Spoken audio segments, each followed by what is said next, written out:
We did it by the most exact, minute comparison. We found perfect corroboration, flawless and complete. It was where it ought to be, in the structure of the universe.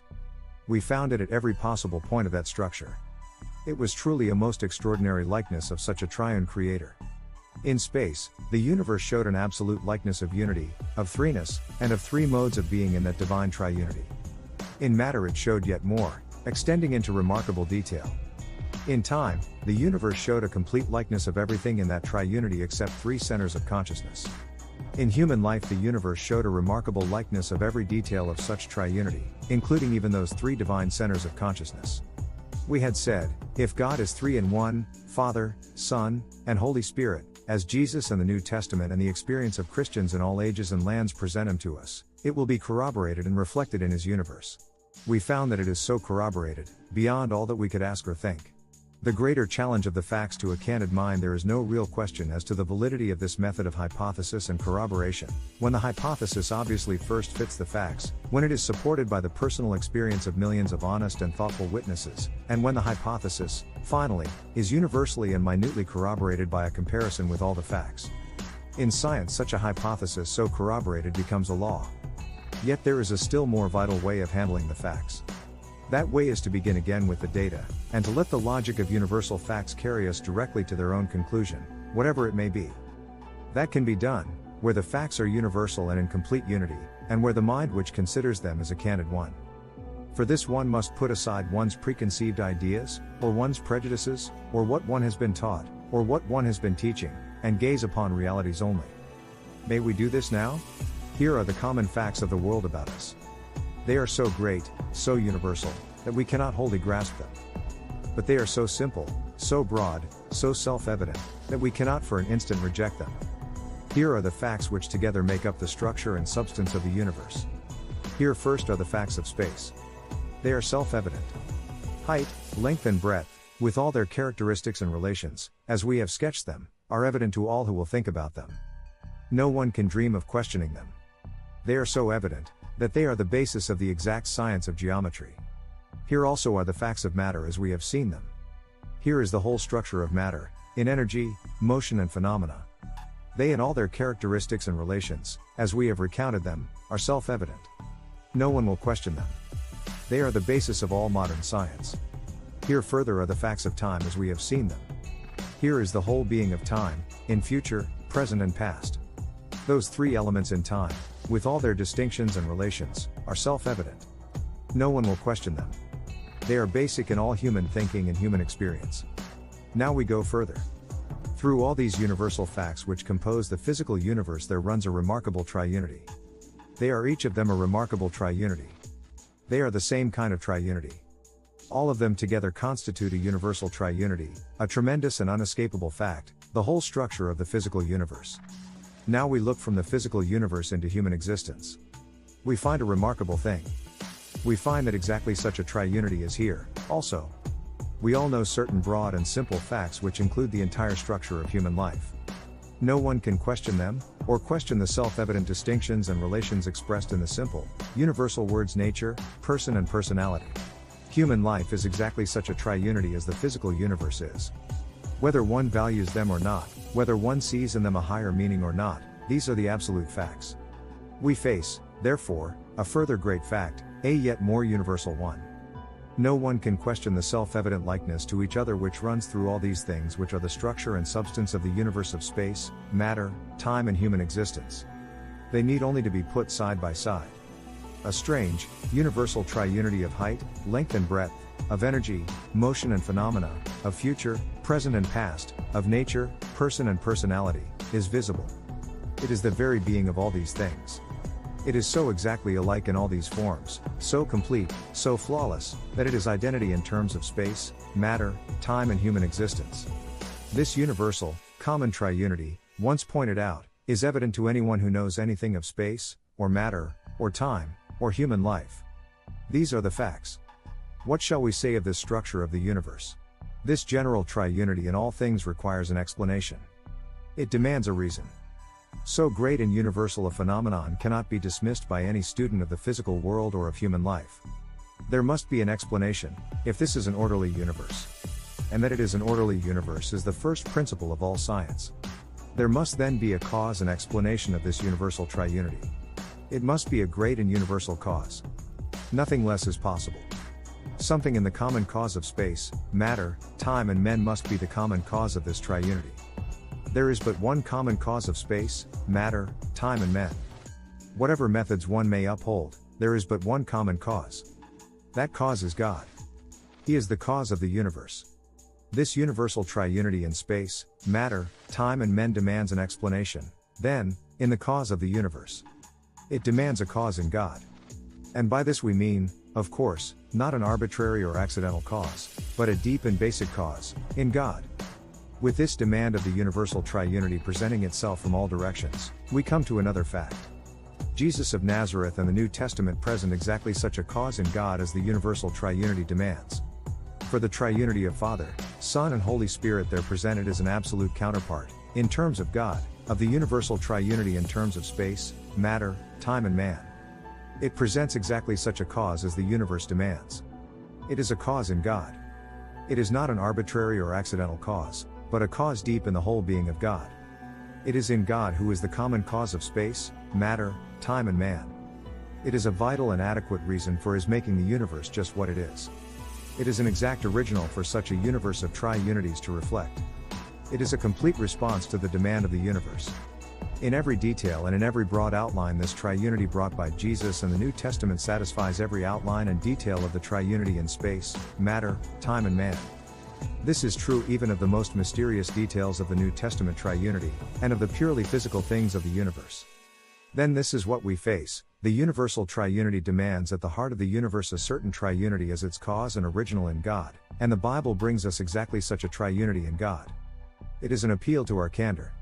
We must put aside prejudice, or any fear of what is new and vast. There before us are the facts of the universe. Here is the description in the Bible. We cannot, if we would, evade the question. How did this biblical triunity come there, so exactly, minutely, immeasurably what the universe requires as its cause, if not from God, and from that triune cause which must be in him? Where else could the writers get it? One from nothing, by invention? Did they get it out of nothing, by pure invention, by a happy coincidence which made their invention correspond with the vast triunity in the physical universe and in the universe of the soul? That is a suggestion which will not be considered long by any well-balanced mind.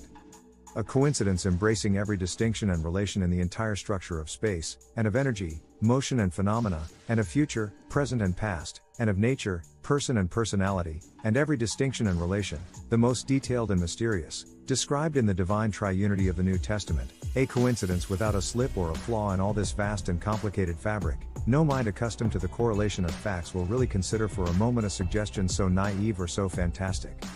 We can dismiss this at once. Such things as these are not coincidences, in an orderly or sane universe. The New Testament cannot have gotten this triunity out of nothing by pure invention, presenting by mere coincidence exactly what the universe of space, matter, time and men requires as its cause. 2 From man, by human instinct? Did the New Testament writers get that triunity of God from within themselves? Was there some instinct in them, which led to such an idea of God? Some say that there is a tendency of the human race to see God as triune, that other religions show it, and that the New Testament writers got their idea of God from the same tendency. If there were such a tendency, it would be another and profoundly convincing groping of the human soul after the triunity in whose image it is made. It would be an extraordinary evidence of the reflection of that triunity deep in the being of the human soul. But is there such a tendency? Do other religions show such triunities? If they do, are those triunities sufficiently like the biblical triunity to show that this triunity came from the same tendency? And if there are such triunities in other religions, do they, like the biblical triunity, meet and satisfy by their exact resemblance the demand of the vast triune fabric of space, matter, time and human existence for a triune cause? There is only one answer. We have not found such triunities in other religions of the human race. One finds triads here and there in a few religions. But they are not essential triunities. They apparently happen to be groups of 3.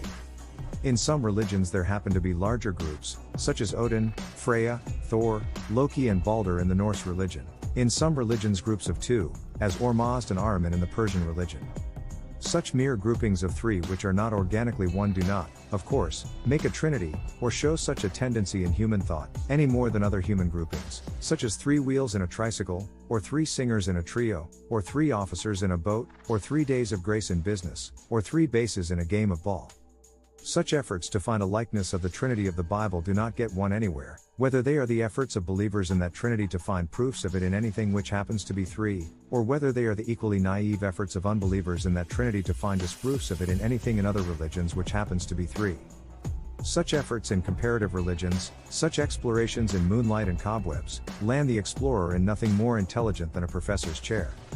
For a sympathetic study of the gropings and yearnings of the human soul through the best in human religions discloses nothing which shows any tendency toward genuine triunity in the idea of God. They show no resemblance to the triunity of the Bible which would indicate a common origin. They have nothing which brings an answer to the demand of the universal triunity for a cause in God. The grotesque 3 in Egyptian mythology offer nothing except to fond credulity. Do the 3 in Hinduism reveal a trace of triunity, and of resemblance to the triunity of the Bible? If they do, it is very faint. And if they do not necessarily show an original tendency. For the triad of Brahma, Vishnu and Shiva was a later development in Hinduism, a long time after Christianity, with its triunity, had been active in India. The older Hinduism showed no trace of triune tendency in religion.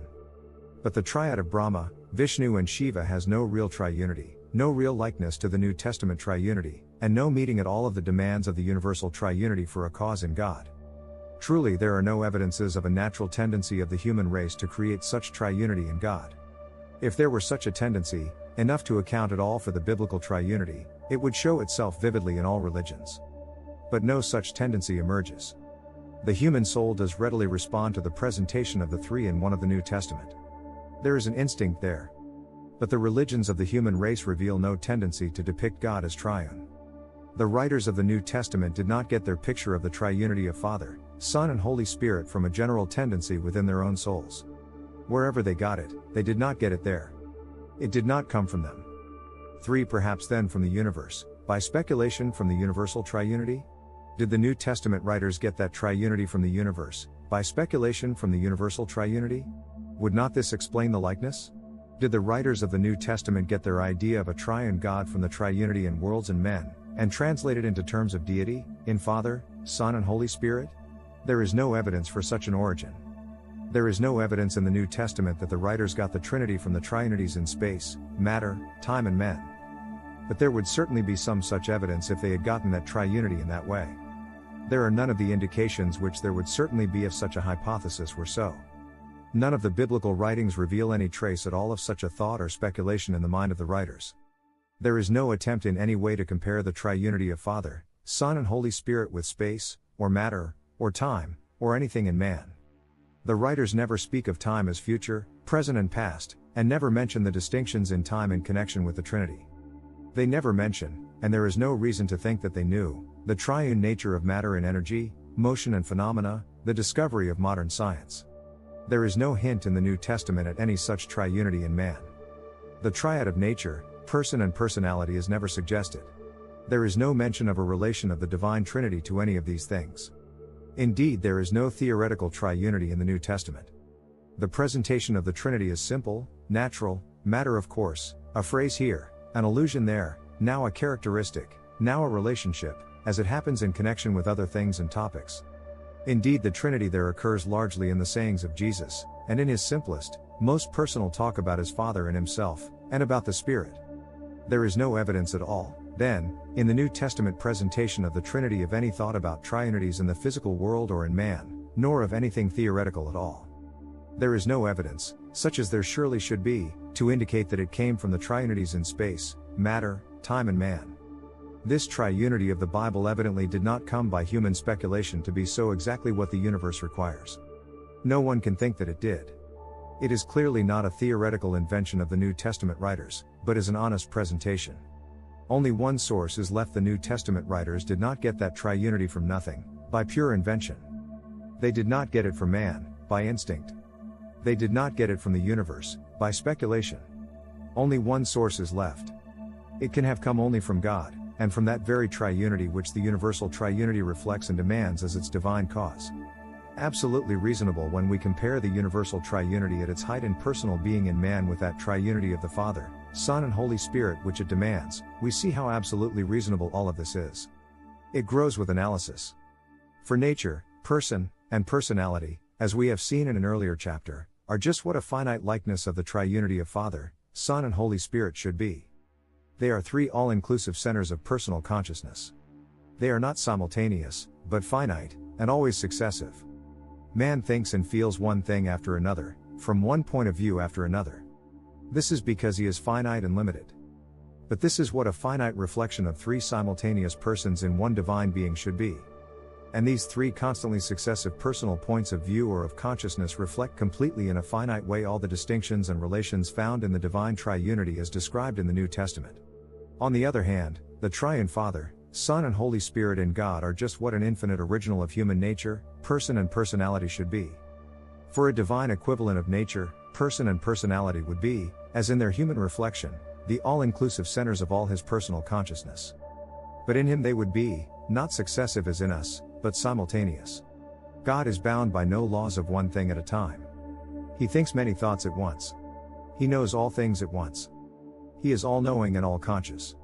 His omniscience means that he should not be bound and limited as we are, to one thought at a time, to one point of view or center of his consciousness at a time. He should be conscious simultaneously in those three centers. They should in him be three great centers of personal consciousness, at one and the same time, and all the time, in one being. But three simultaneous, constant, personal centers of consciousness in one being is the very definition of the Trinity.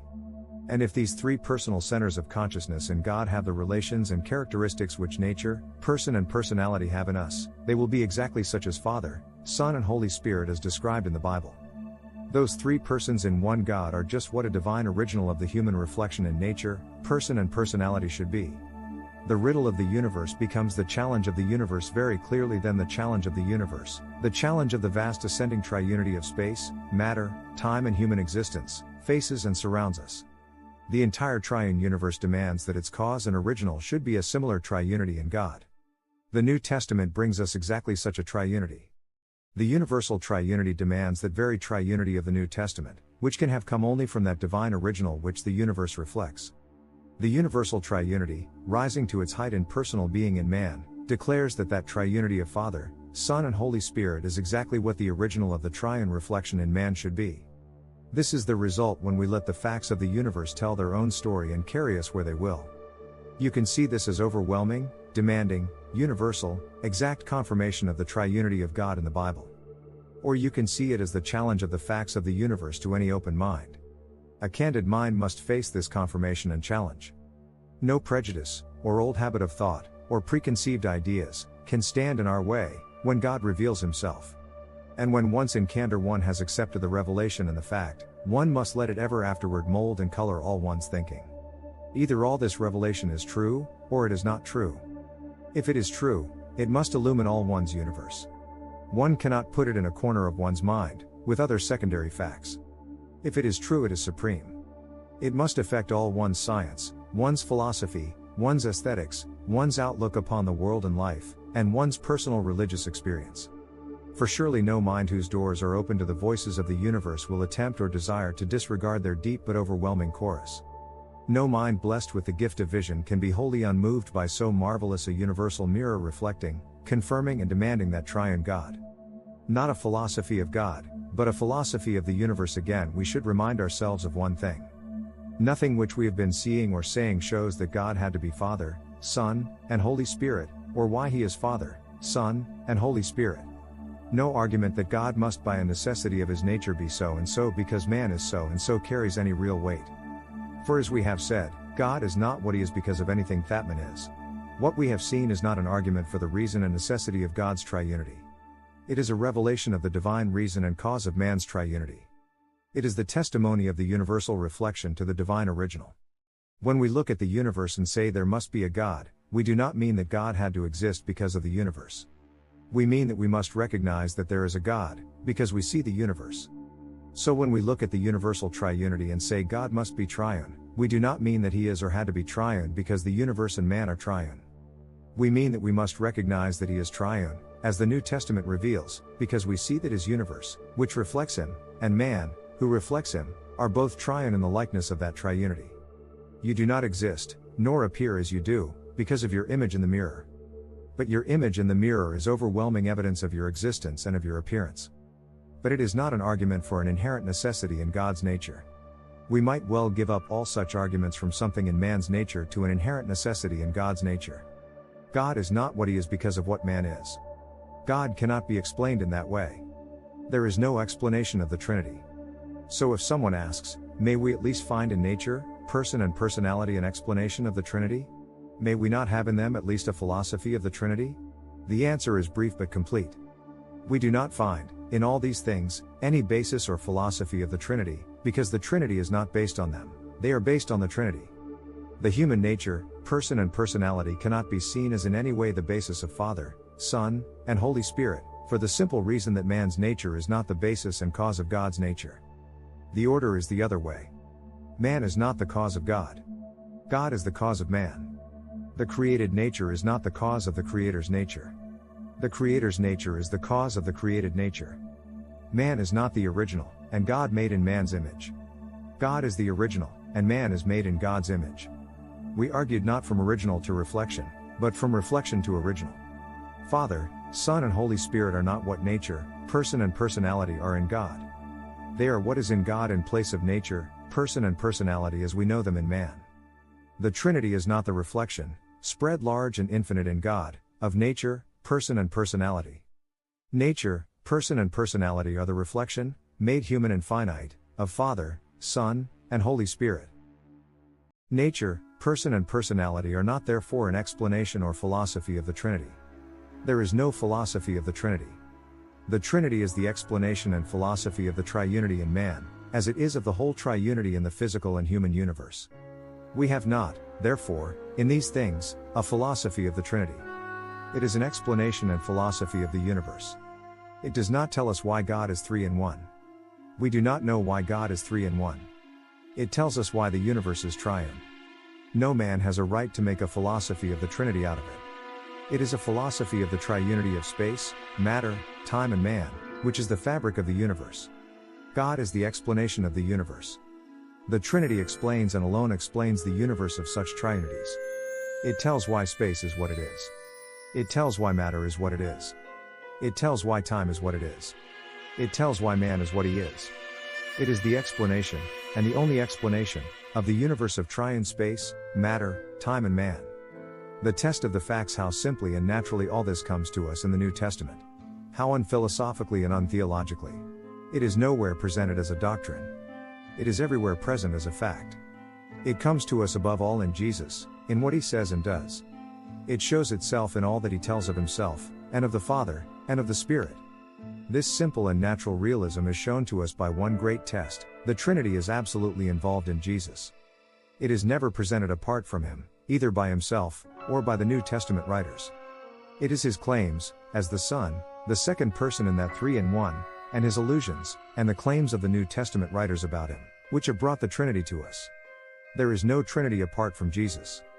There is no revelation of the Trinity except through him. But he is a man. He is the most real and human of men.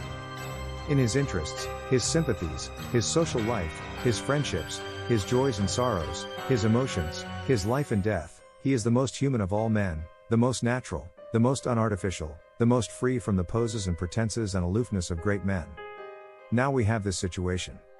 As a human being he should have, and we should find in him, nature, person and personality of the most human kind. As the Son, the second person in the three in one, we should find in him and through him Father, Son, and Holy Spirit. We should find a remarkable thing. We should find the two, the divine Trinity and the human triunity, coinciding and blending in him. The divine Father, Son and Holy Spirit and the human nature, person and personality should, in him, be seen merging and uniting. This is what we should see. Is this what we actually do see? Is it what we see and hear in Jesus as his life and words are brought to us in the New Testament? First of all, we know Jesus as a person. We find him so in the Gospels. He was a very real person in every way. There was nothing abstract about him. To everyone who knew him or met him, he was very genuinely a person. There never was any question about that. Then as his friends got to know him better, they saw back of the person his very nature. They found it to be a divine nature. It showed itself so to them in 100 ways. Then it came to them by his words and by their observation of him at work and at prayer that back of and in that divine nature was the Father. The Father abiding in me doeth the works.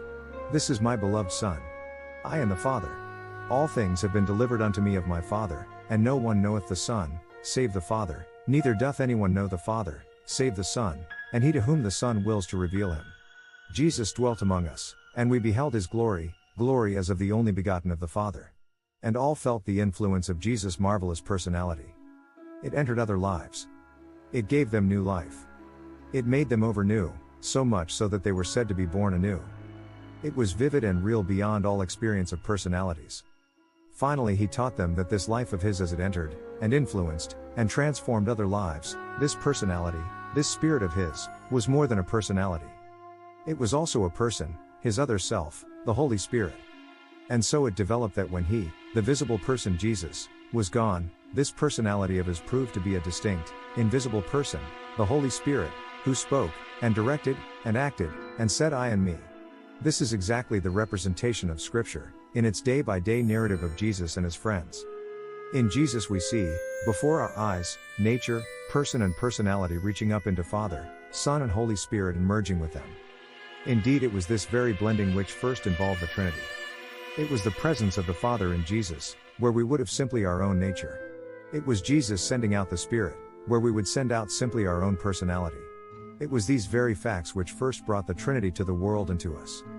It was in this simple, this human as well as divine, this natural way that the Trinity of Father, Son and Holy Spirit came to the knowledge of men. Simply, self-evidently, naturally, without explaining or theorizing, it all comes to us, and fits together, and lives before us, in the life and words of Jesus in the New Testament. That seemingly impossible blending of the divine Trinity and the human triunity becomes in Jesus' daily life and conversation a simple reality. The insurmountable problem becomes a living proof. The data in the case fit perfectly the great conclusions and evidences of the universe about the triune God. The facts of Jesus meet and fit those mighty facts of the universe which require and demonstrate the Father, Son, and Holy Spirit. The challenge of absolute precision indeed we find such fitting together at every point, in the most scientific way, of all the facts in the case. This absolute exactness is an overwhelming challenge, a demand, confronting every open mind. If God is three in one, Father, Son, and Holy Spirit, there ought to be such and such triunity in the physical world. And there is such triunity, in the whole structure of the physical world, with such absolute and elaborate likeness to the divine triunity as we could never have asked for.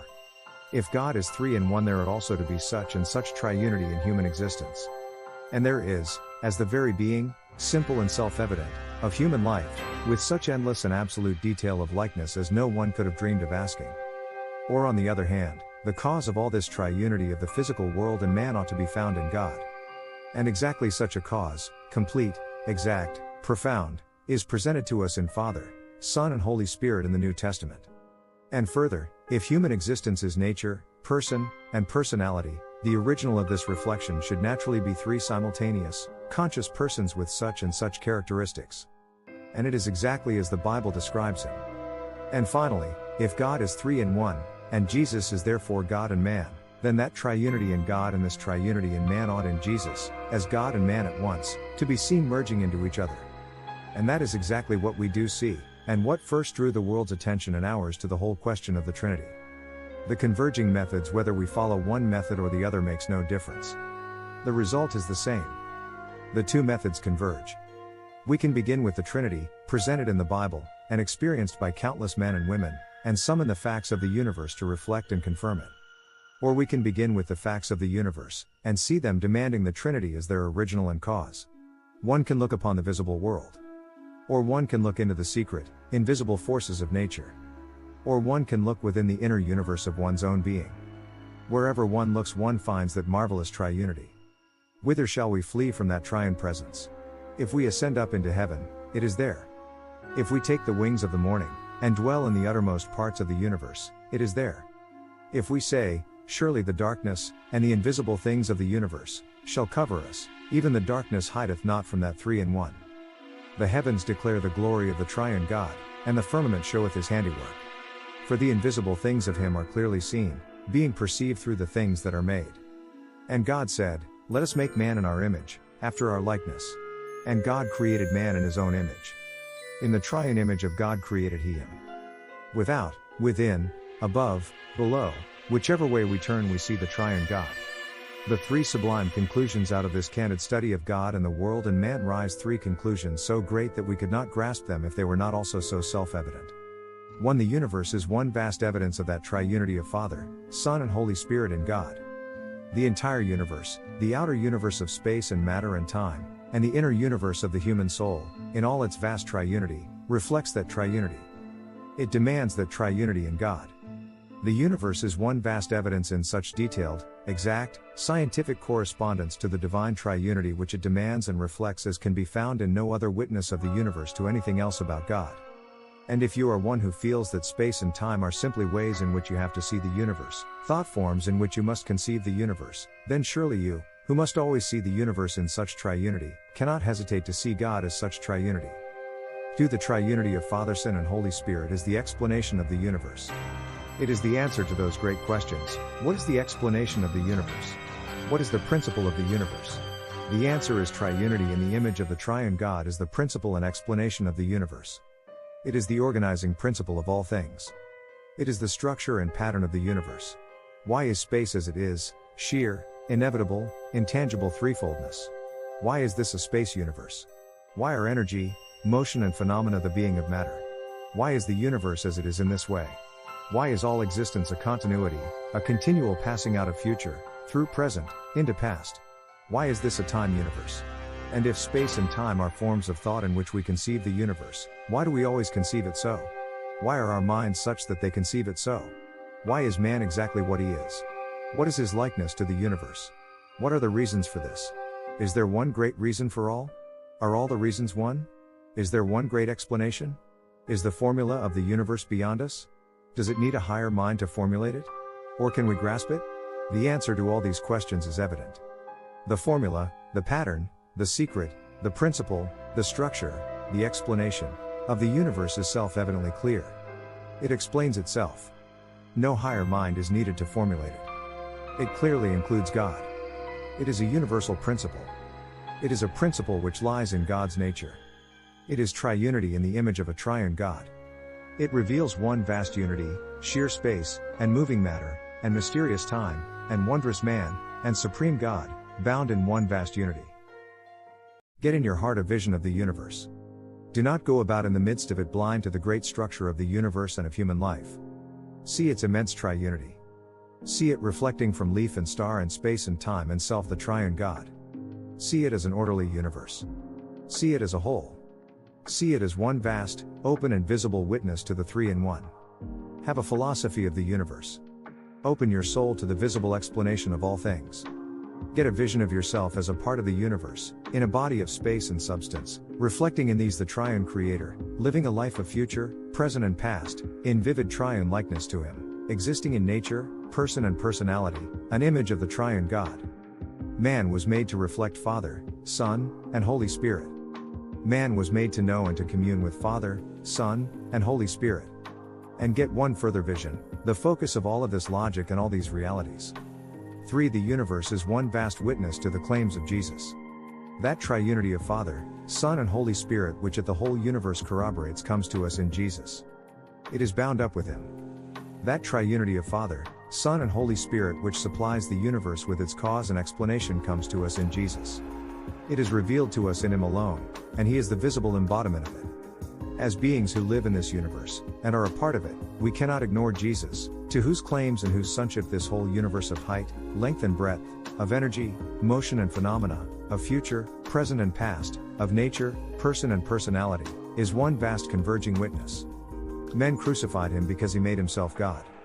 But millions experience the reality of His life and power today. No man with vision can ignore Jesus the Son. For we live in a world which is His vivid likeness, amid a universe of interwoven movement which is His seamless robe, and in a present which is His living reflection in the stream of time. Chapter 4 The Secret of All Things, Introduction. The triunity of Father, Son and Holy Spirit reflected and expressed in the triunities of space, matter, time and man is the secret of the universe. It is the key to the many riddles of the universe. It shows why things are as they are, and that they did not happen so. It shows why space is what it is, of three dimensions. It shows why matter is what it is, of energy, motion and phenomena, with all their relationships. It shows why time is as it is, composed of future, present and past. It shows why man is made as he is.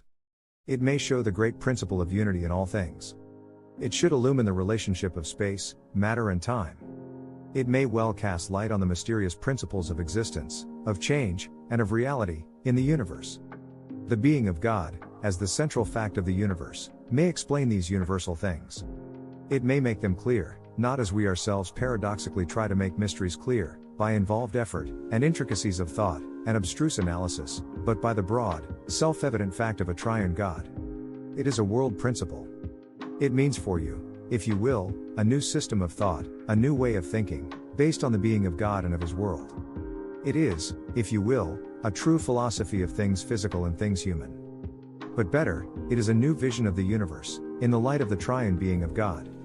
Chapter 5 The Secret of the Universe and the Problem of the Unity of All Things. Must be such a basis. Science and philosophy both seek such a unity in all things. That basis is not the atom, nor the electron. Some have tried to find such a common basis of unity in the unit of matter. They have not only tried to explain the physical universe in that way.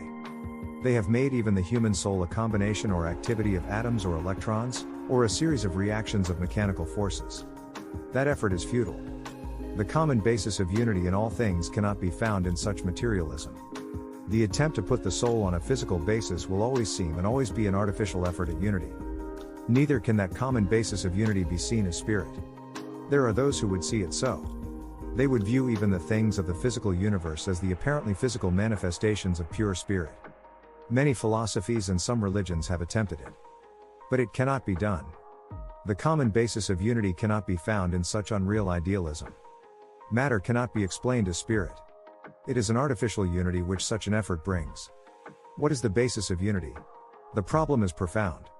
The basis of unity cannot be a common stuff, or a common substance, either physical or spiritual. It cannot be the materialist unity or the idealist unity, either atom or spirit.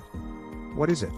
The answer to this question must needs be a very self-evident one, and it must be something other than a common substance. There is for us a clear answer and a universal one. Triunity. Triunity is what stars, and trees, and rocks, and water, and gases, and light, and heat, and space, and time, and the human body, and the human soul, and human daily life, and human consciousness, and human will, all have in common. Triunity, not vague and general, but of a very definite and exact kind, is what they all have and what they all are. It is a universal and unvarying basis of unity. This triunity in the likeness of God, this basis of unity, is seen to be not a common universal substance, but a common universal structure.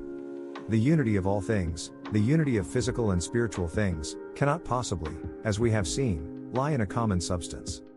This basis of unity in the universal triunity is not a common substance. It is a common structure.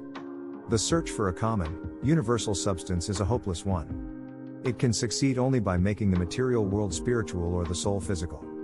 Triunity is far from that fallacy. It is not a common substance. It is a common principle and structure of all things. Triunity in the image of the three in one is that which all things have in common. It is the structure of all things. It is a basis of unity in all things. May we say, it is the basis of unity in all things. It makes this a universe.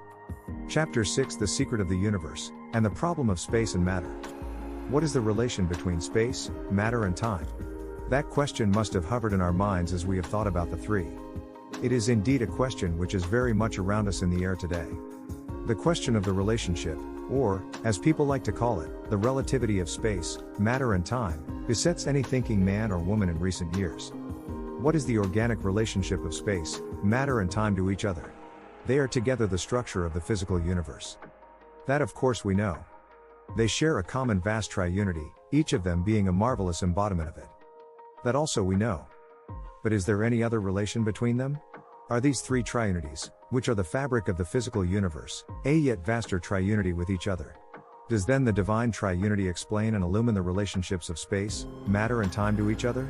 There are surely many mighty things which depend on it. Is space the source of matter? In the divine triunity the Father is the source of the Son, and the Son is the embodiment of the Father. In the triunity which we call matter, energy is the source of motion, and motion is the embodiment of energy. In the triunity of time, the future is the source of the present, and the present is perpetually becoming the embodiment of the future. In the triunity of man, the nature is the source, and the person is the embodiment. Is it so then with space, matter and time together? Is space the source of matter? And is matter the embodiment of space? Are the relations between space and matter those of the universal triunity? We know what matter is. It is energy, motion and phenomena. Its chief factor is motion. But what is space? But what is space? What is space? The answer is at once simple and complex. The simple answer is self-evident. We can all agree upon it. Space is composed of dimensions. That is certain. Space is nothing else. It consists of dimensions. That is the clear and obvious answer. But it is not answer enough for genuine reality such as we now would reach. We must go further. What then are the dimensions which we call space? What are they dimensions of? They are of course the dimensions of space. But that is tautological. It moves in a circle. They are the dimensions of space.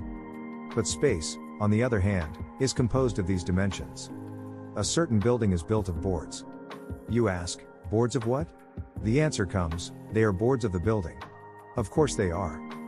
But the building is composed of the boards. What are the boards composed of? Of oak? Of pine? Of maple? So space is composed of dimensions. But what are the dimensions composed of? What are they dimensions of? Gayer still, it is a very prevalent conception of space. Space is often described as nothingness, and its dimensions as dimensions of nothingness. But can nothingness have dimensions? You may indeed think of an empty box or chamber, and think of its emptiness as having dimensions. It might be emptied of air, and contain only a vacuum. Then there is nothing at all there, yet there are dimensions there.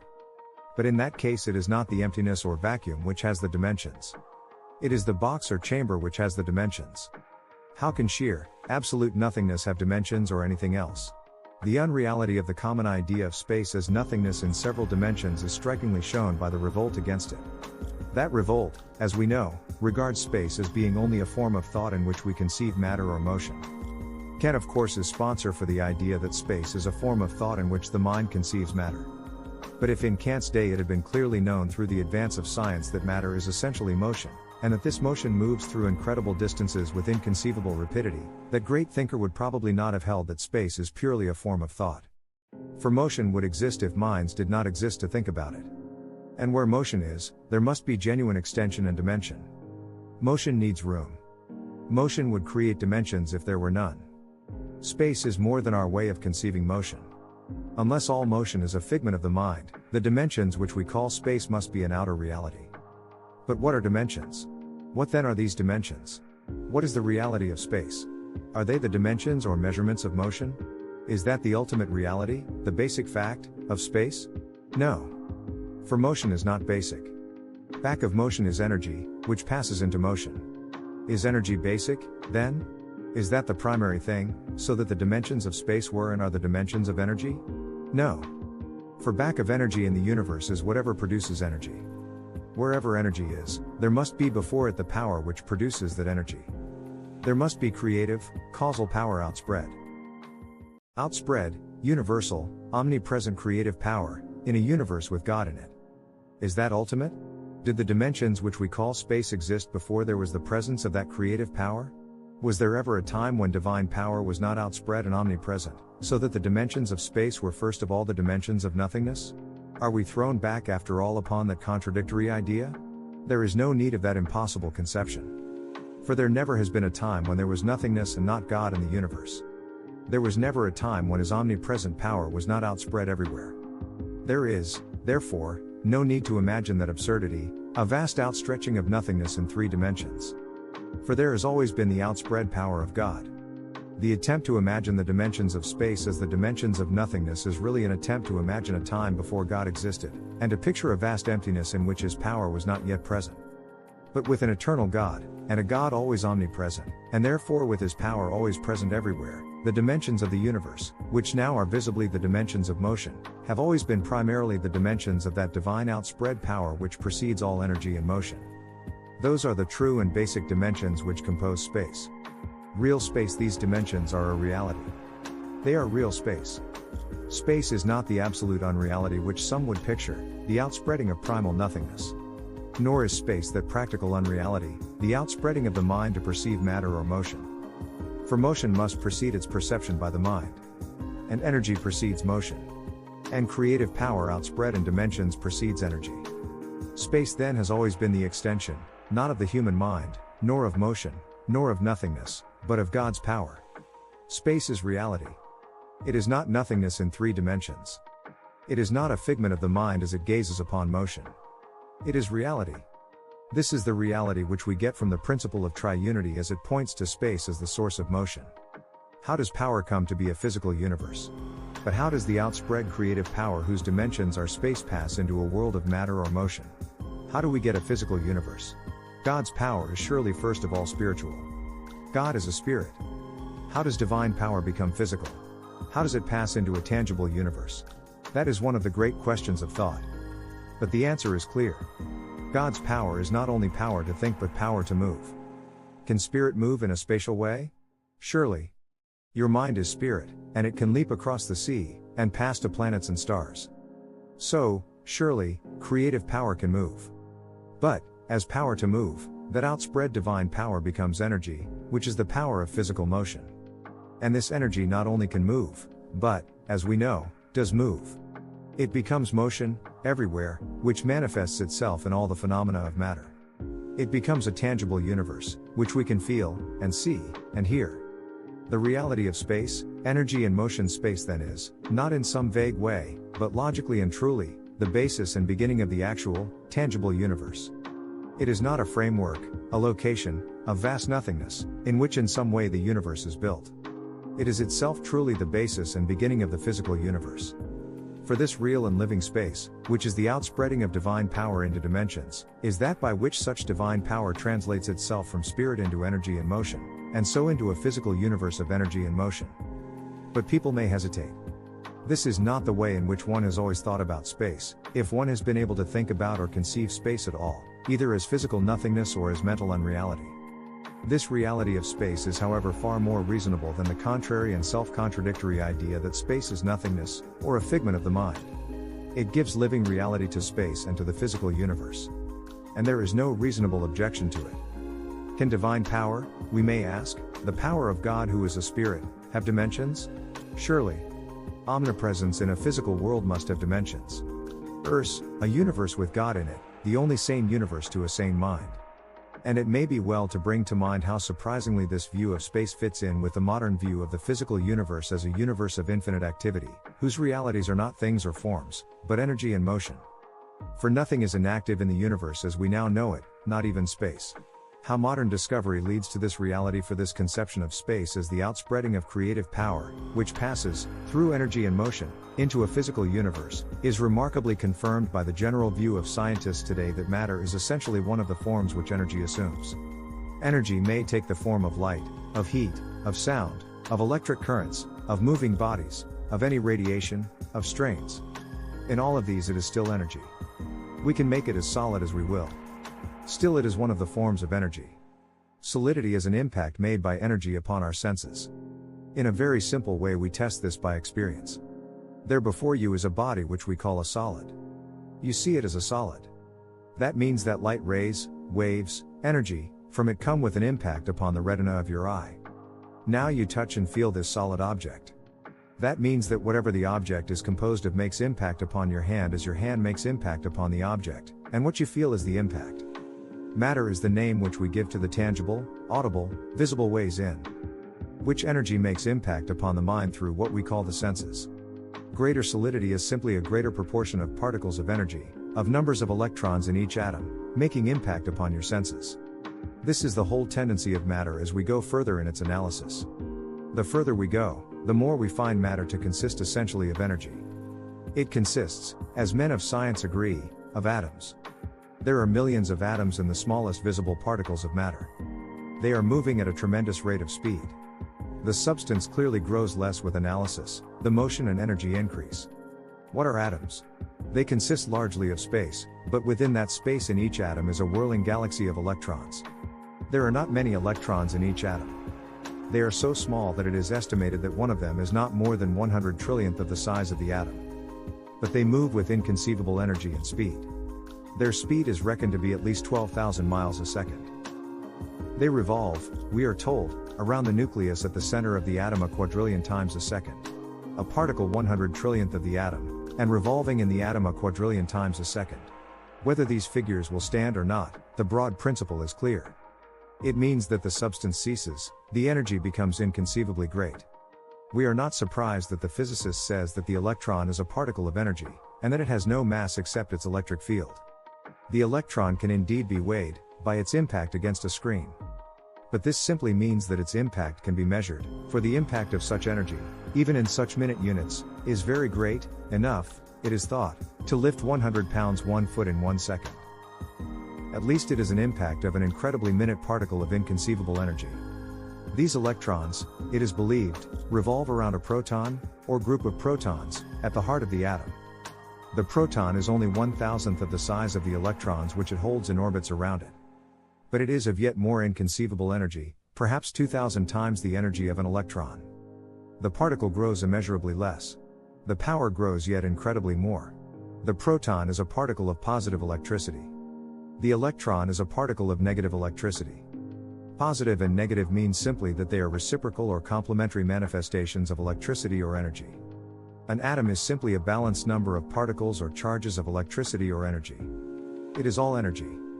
But now we come to yet infinitely smaller units, which all agree are pure energy. For the electron in its inconceivable whirl about the nucleus emits units of energy. It was said not many years ago that this was done by oscillation of the electron. Now it is said that it happens when an electron shifts from one orbit to another, or, which is somewhat the same thing, that it occurs when the electron drops from one energy level to another, or that when an electron is stopped in its motion a unit or quantum of radiation is shaken off from it. And lastly, it is said by a great physicist that all that we can be sure of is that these units of energy are emitted by some sort of atomic shiver or shudder, and that we do not know just how it is done. In any case, they are units of energy, in strict and constant proportion to the frequency of the vibration in which they are propelled. Because this proportion is a constant, and because these are always units, they are called quantum. They are the smallest units of energy, which means the smallest units at all, which we now know in the physical universe. They are units of pure energy. No one thinks of them as anything but energy. The analysis of matter, then, by modern physics carries us far beyond substance into atomic regions where all is energy and power. And we know that if the theory of protons and electrons, which are reasoned attempts to explain the energies issuing from the atom, should be discarded, we should still find ourselves before a world of atoms whose inner secret is one of vast and primal energy. Indeed, there is a tendency to regard electrons as in no sense particles, not even of energy, but simply as waves or impulses of energy. There are some who see atoms now as spheroid charges of electricity or energy, units of pure power. Indeed, since the foregoing words were written, in 1925, based on the logic of triunity, a large number of scientists have come to regard matter as consisting wholly of energy or power in motion, in a universe of impulses, of interwoven innumerable waves of power. At least we know that if atoms and electrons and protons remain to us, and are analyzed into the universe of yet infinitely smaller particles moving at yet immeasurably greater speed, of which many scientists think that each electron, at least, may consist, we shall be yet immeasurably further from substance, and yet immeasurably more in the presence of pure and apparently infinite energy and power. Or if the exact forms of atomic structure which science now pictures should be altered by further discovery, the whole tendency of discovery leads us to be sure in that case that we shall be yet more in the presence of immeasurable energy passing through inconceivable motion into the field of our senses. The whole tendency of modern physics leads us where we see on every hand omnipresent power and energy passing into a tangible universe of immeasurable motion. It is exactly as the principle of triunity in the physical universe presents it to us. It is omnipresent, primal, outspread power passing through energy into physical motion, which includes both the activities and the substance of the tangible world. How ether leads to this new reality, what, someone may ask, becomes of the scientific idea of ether? Does not this conception of space as the outspreading of omnipresent divine power, which emerges through energy into a universe of physical motion, conflict somewhat with the conception of ether as a universal substance back of all other substances? It is true that the whole trend of scientific thought and discovery now conflicts with the conception of ether, to a far greater extent than many scientists realize. But the idea of ether makes certain very definite demands, which cannot be disregarded. Yet the fact of space as the outspreading of divine power, which emerges through energy into a universe of motion, though it conflicts with the conception of ether, is confirmed in a remarkable way by the scientific demand for ether. For empty space and inconceivable. Ether, therefore, a marvelous substance, alive with energy, is conceived. It must fill all space. It must concentrate in protons and electrons, or whatever units of energy we may ultimately find. It must then account for discontinuity, these discontinuous, separate units of energy. Ether seems needed also to provide for continuity in the physical universe. It must provide in space between those concentrations of energy, between atoms, between protons and electrons, a medium for the transmission of vibrations or waves or quanta issuing from the atoms, or for waves or impulses without atoms or electrons, if that should prove to be the reality of things. Clearly it must provide a medium for interaction between such concentrations of energy as protons and electrons may be, and between atoms, and surely between suns and planets, and between stellar systems. By whatever name we call it, can energy carry across absolute emptiness? A medium such as ether seems needed both for electric attraction across atomic space and for gravitational attraction across solar and stellar space.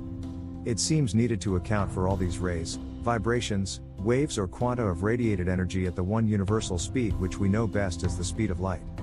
Even the upholders of the extreme new science, the most earnest disciples of relativity, although they discard absolute motion, or motion with reference to the ether, regard ether as still a necessity.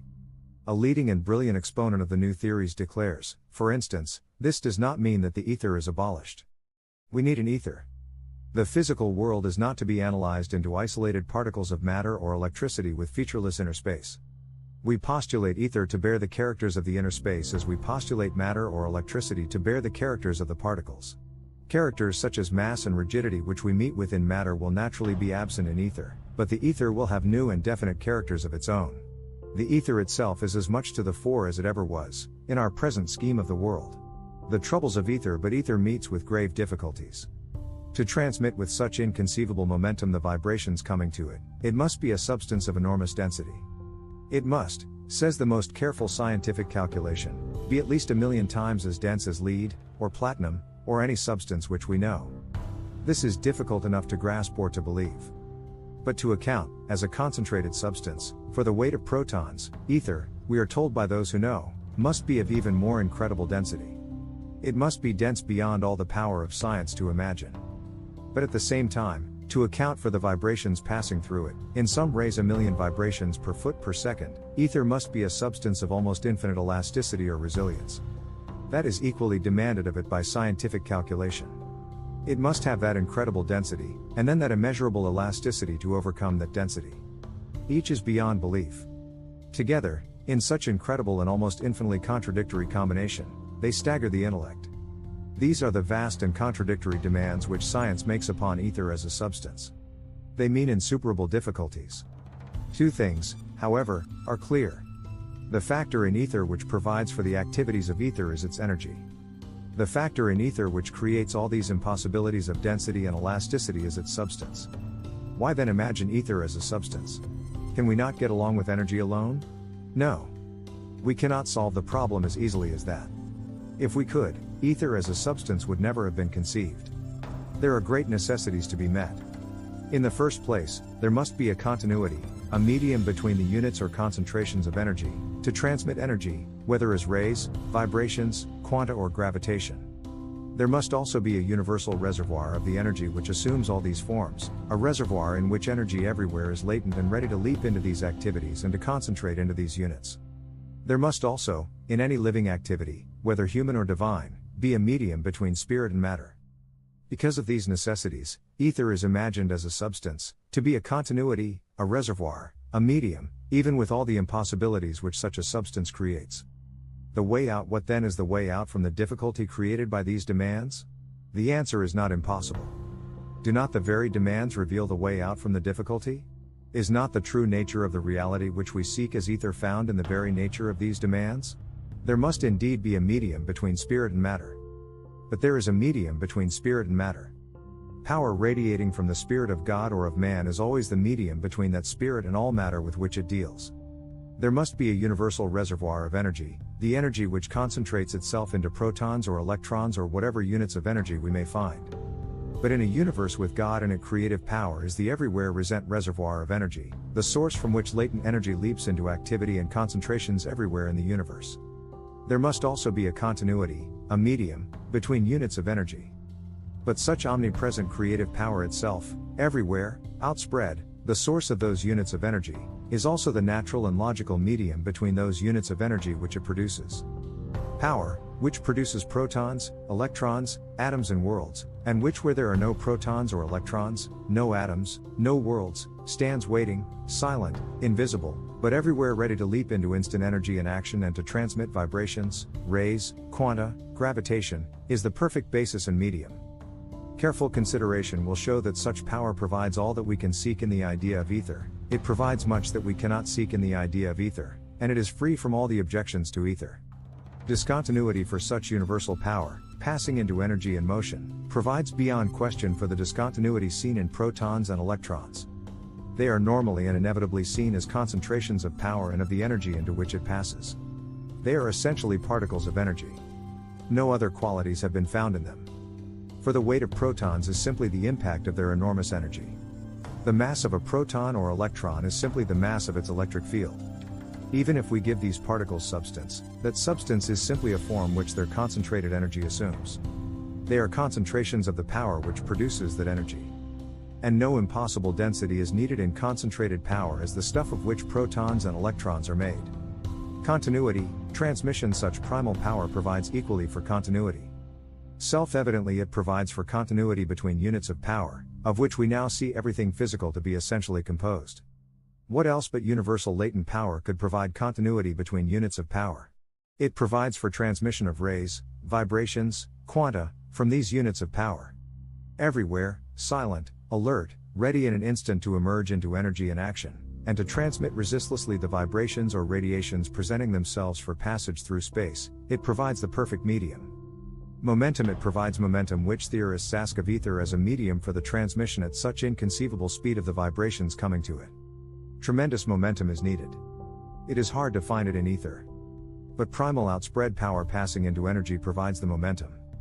For it provides the perfect momentum of resistless power leaping into life at the touch of those vibrations. Such momentum as this could be explained, in ether, only by an incredible density, a density so great, in order to transmit such vibrations, as to exceed the density of lead 1,000 times over. But no such impossible and contradictory density is needed for such momentum provided by power leaping into life. Magnetism, or if we call it not momentum but magnetism, as so many scientists do today, yet more such universal, everywhere present power, passing instantly into energy, is the perfect medium for the transmission of such electric momentum. It provides self-evidently, as we have said, the continuity of power between units or bodies of power or energy, whether it is the continuity of attraction between protons and electrons, or the continuity of cohesion between atoms, or the continuity of gravitation between worlds. Vibrations. Such primal power accounts too for vibrations. If resilience or elasticity is needed to account for vibrations, such universal power provides perfectly the infinite resilience, the instantaneous, infinitesimal, all-powerful elasticity, of pure power, ready at once to resist and to transmit with immeasurable energy. Quanta, or if quanta are seen as units of radiated energy, and as doing away with the need of elasticity, such universal everywhere present power provides for transmitting quanta unchanged and unchecked, and indeed at added speed. Electricity, or if electricity takes the place of elasticity, such universal outspread power is the perfect medium for the transmission of such electric vibrancy. Electromagnetism. Above all, such outspread omnipresent power, with its instant energy, provides remarkably and perfectly for the universal interplay of electricity and magnetism, which we call electromagnetism, and which now begins to seem to many scientific thinkers the secret of all the phenomena of the physical universe. For electromagnetism would substitute universal energy for density and elasticity of ether.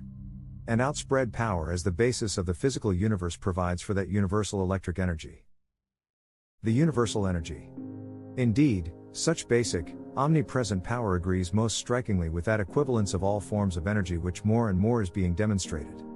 Electricity and magnetism are seen, then, to be forms which that outspread power, with its universal energy, assumes. Positive and negative energy, in protons and electrons, are reciprocal forms which that omnipresent power assumes. Quanta or waves are radiations or vibrations of energy from that outspread power in the atom. Electromagnetism is the unity, the reciprocal action, of that one interlocking, indivisible outspread power.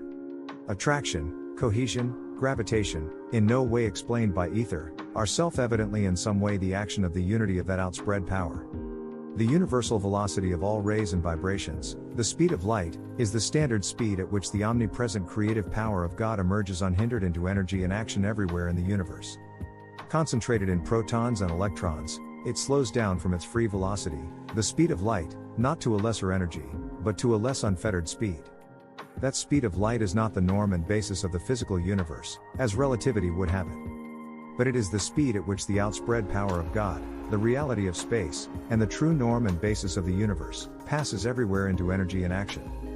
In that sublime unvaried rate at which the divine creative power emerges throughout the universe into unhindered action, and which we know as the speed of light, we find an added meaning for the phrase, God is light. The true medium that outspread power is the true medium between spirit and matter. Ether could not be the medium between spirit and matter. No substance can be such a medium. However tenuous, it is still substance, not spirit. The true bridge between spirit and physical motion must belong both to the spirit and to physical motion. There is only one such bridge. Power alone is such a bridge. Power is of the spirit.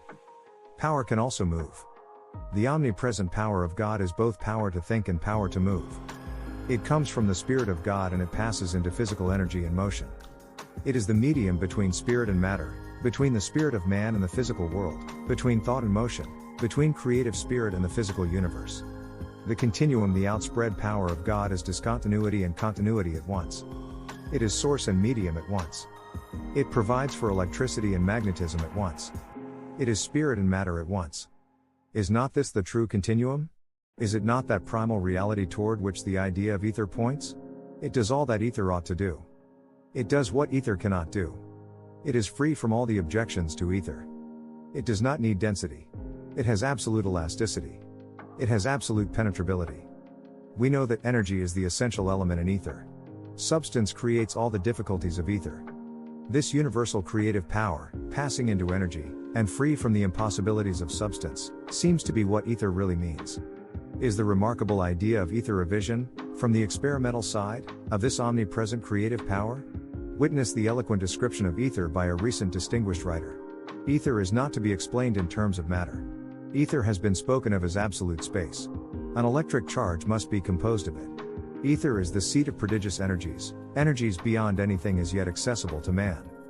All we know of energy is but the faint trace or shadow or overflow of its mighty being. Hidden away in its constitution is a fundamental and absolute speed. These are terms applicable only to the omnipresent power of God. They are as though chosen expressly to describe that outspread creative power which is indeed absolute space, which is the seat of prodigious energies, and which passes into a universal energy which is but the faint trace or shadow or overflow of its mighty being. Why then has ether meant substance, with all its impossibilities of density, elasticity, and penetrability? Because energy and activity cannot carry across empty space. But space, which is the outspreading of power, is not empty. It is full of power. That is its nature. That omnipresent power is seen as the evident source of energy and motion, of protons and electrons, of atoms, planets and suns. It is equally the evident continuum, the universal underlying medium, existing everywhere as the reality of space, between worlds, between atoms, between protons and electrons, silent and visible, but ready everywhere at an infinitesimal touch to leap into resistless energy and activity and transmit vibrations, rays, attraction, gravitation, electricity, magnetism, quanta. This is the reality which the principle of triunity reveals. It is the reality to which ether points. It is the reality toward which the whole trend of modern discovery moves. It is the reality of space. It is the bridge between the creator and the physical universe. By it we see his creative power outspread into the dimensions which we know as space, and passing, through energy, into motion, and so into all the phenomena of a physical universe. Particles versus waves. A test of a supreme principle is that it should solve the problems which confront it. A riddle of science needing much to be read is one now involving the whole nature of light and of matter. Two lines of experiment seem deeply in conflict. One of the world's best authorities, the president of the British Association for the Advancement of Science, put the problem very clearly the other day. The 19th century theory of radiation asks us to look on light as a series of waves in an all-pervading ether. The theory has been marvelously successful, and the great advances of 19th century physics were largely based upon it.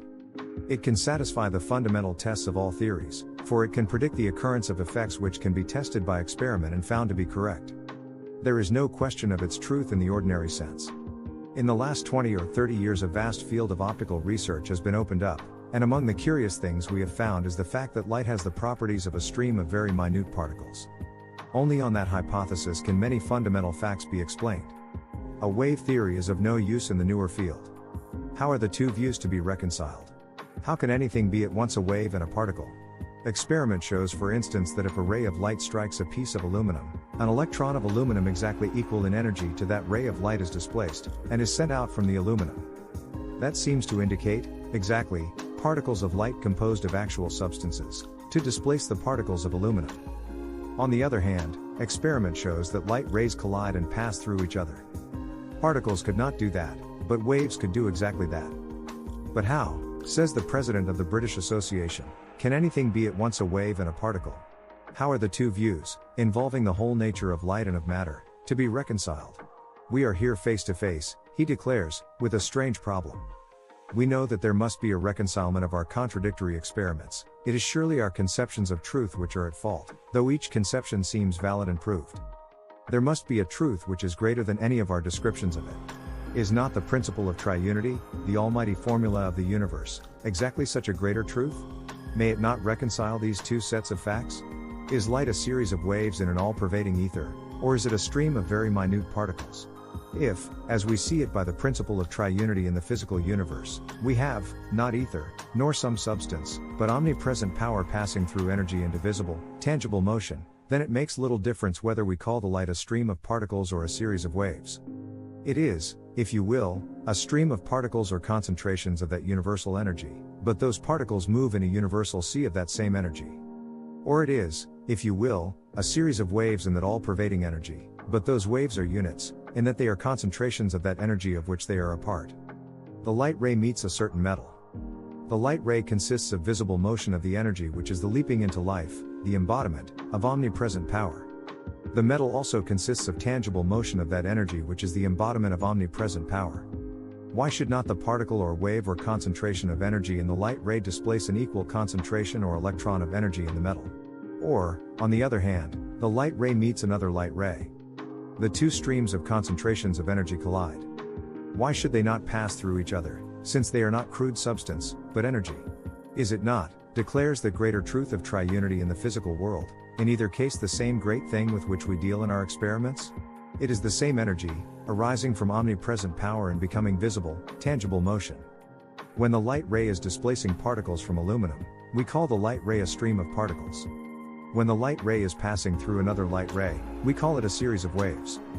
But whether called waves, or particles, or something else, this energy emerging from omnipresent power into motion is in either activity of waves or particles the same great thing, the basis and universal reality of the physical universe. Space and motion. Space, then, seen in the light of triunity as the outspreading of omnipresent power into dimensions, is the only possible thing, as opposed to that purely imaginary space which is the dimensions of nothing at all. It is also the inevitable outcome of modern discovery, in which the motion and energy grow infinite and the substance disappears. It is also the reality back of the conception of ether, having all the qualities required in ether, and none of the defects of ether. It is also as a supreme principle a ready solvent of the apparent contradictions between waves and particles. All of these things confirm space as being truly the source of matter or motion, according to the triune formula, and as the beginning of the physical universe. Radiating from the will of God, being the outspreading of his omnipresent power, space is the basis and source of energy, motion and phenomena.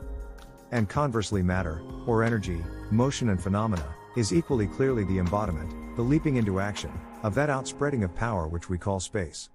Like motion, the second element in matter itself, like the present, the second element in time, like the person, the second element in nature, person and personality, or like the second person in the three in one, matter, the second element in space, matter and time, is the element which does things.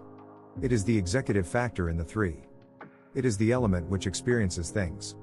It disappears and dissolves only to reappear in triumph again and again. Nothing can destroy it. It lives, and dies, and lives again, in one unchanging round, one never-ending image of the Son in the Three-in-One who lived and died and lives again. Chapter 7: The Secret of the Universe and the Problem of Space, Motion and Time. There remains a third set of relations with the third element in this triunity. Time is clearly the third element. But what is time? What is the essential nature of time in the physical universe? Time, of course, has many aspects. But essentially time is consecutiveness or successiveness. In eternity things may be, in a way which we cannot really comprehend, largely simultaneous.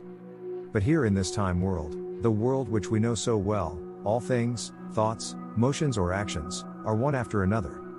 They are successive or consecutive. And time is essentially that successiveness or consecutiveness. In the physical universe, time is the successiveness of motion in space. Motion in space occupies one location after another. And that is consecutiveness, or successiveness, or time. For each successive location of the motion is later than those before it. Time, then, proceeds from motion. Time may equally be called the successiveness of the locations of motion in space. Time is not a thing. Therefore, some say, it inheres entirely in the mind. But that is obviously not true. It does inhere in the mind, which is successive in its thinking, but it inheres also in motion. It is the successiveness of motion in space. If Kant could have known matter not as objects but as motion, he would have known that space and time not only inhere in the mind but that they also inhere in motion. Motion involves space. It proceeds from space. Successiveness, which means time, is inevitable in motion. It is the inevitable outcome of motion. Space produces motion, then, and space and motion produce time. This is what the principle of triunity reveals very clearly.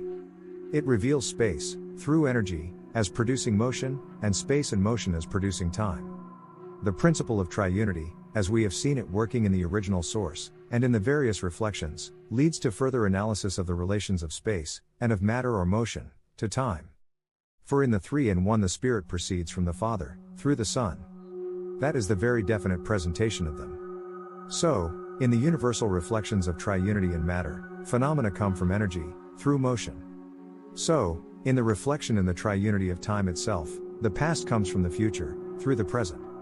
And in the wonderful triunity in man the personality comes from the nature, through the person. So now, in the combined triunity of space, matter or motion, and time, we find that time proceeds from motion, or from space through motion. It is the direct result of motion in space. It is the result of the emergence of space, or outspread power, through energy, into motion. But the relations revealed to us in this way are still more remarkable. Time is invisible and inaudible. Yet, invisible and inaudible as it is time which reveals motion, and reveals space through motion, and makes motion and space visible and audible. As in the divine triunity Father and Son touch us and influence us and are revealed to us by the invisible and inaudible Spirit, so in the physical universe, in vast reflection of the Trinity, space and matter touch us and influence us and become visible and audible to us entirely through invisible and inaudible time. It cannot be questioned. The vibrations of matter or motion touch and influence us and become visible and audible to our senses through consecutiveness, through successiveness of impact, that is, through sensations of time. The differences of color or of sound are differences purely in the time of the vibrations. They are differences, indeed, of space length. But they strike us, and strike other objects, as differences in time length. The differences in wave lengths or vibrations reach us or other objects which they touch purely as faster or slower. A long wave is to us a slow one. A short wave is to us a quick one. They come to us as variations in time. So that both space and matter become real to us and affect other things, through time. In the Trinity the Spirit, Himself mysterious, unseen and unheard by us, reveals the Son, and through Him the Father, to us. So, in the physical world, time, itself mysterious, unseen and unheard by us, reveals matter or motion to us, and through that reveals space. Invisible and inaudible itself, time alone makes the world of space and of matter or motion visible and audible to us. How closely bound together space, matter and time prove to be. Space, the omnipresent outspreading of creative power, emerges into energy. Energy passes into motion. Motion becomes phenomena, waves of sound, of light, of color, of all the infinite variety of the universe. Phenomena consist of successive vibrations, fast or slow. That successiveness, that fastness or slowness, is time. Everything we see, or hear, or touch, is known to us through the time length of its vibrations. So closely are space, matter and time bound to each other. We may put this relationship very clearly in terms of motion. Potential motion is space. Actual motion is the tangible universe. Successive motion is time. The triunity of the three in all these things, the principle of triunity points out both the absolute threeness and the absolute oneness of space, motion and time. The three are so much three that no one of the three can exist without the other two. For space, potential activity comes into full existence only in actual motion, and this motion exists inevitably as successiveness, which is time. Space then is completely real only as motion and as time. Secondly, matter or motion is of course that potential activity of space realized. It cannot exist except as the embodiment of space. And on the other hand, motion exists as successiveness, or time. Motion without successiveness is impossible. Thirdly, time in turn exists only as space comes into motion and motion into successiveness. Time in the physical world cannot exist except as the result of space and motion. Each of the three, space, matter or motion, and time, then necessitates the other two. It is absolute threeness. The principle of triunity in the same way points out the oneness of the triunity of space, motion and time. Each one of the three is itself the whole. For the physical universe is all of its space, the outspreading of power, realized in motion and in successiveness. It is also all of it matter or motion, embodying space, and existing as successiveness. It is also all of it time, space and motion acting in the form of successiveness. It is absolute threeness, then, and absolute oneness. It is a triuniverse. These three are of course three modes of being. They are three things which the physical universe is. Yet more wonderfully and mysteriously we find the triunity of God explaining the nature and working of time. In the triune God the Spirit enters the very being of our souls, and not only influences them, but is a part of their very life. And this leads us to a remarkable thing in the nature of time. In the triune universe time enters the being of the soul and becomes a part of its very life. Neither space nor motion so enters the soul. They stay outside the windows of the senses. Neither of them becomes a part of the very existence of the mind. It is possible to think thoughts which have nothing to do with space or motion.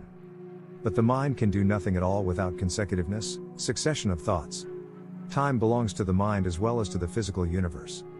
As the soul was created to have the Spirit of God dwelling in it, and that Spirit, who is also the third in the three in one, works to bring the soul to know Father and Son, so also the soul was created with time existing in it as a part of its consecutive inner life, and that element of time, which is also in the physical universe as the third great element there, works to bring the mind to know space and motion.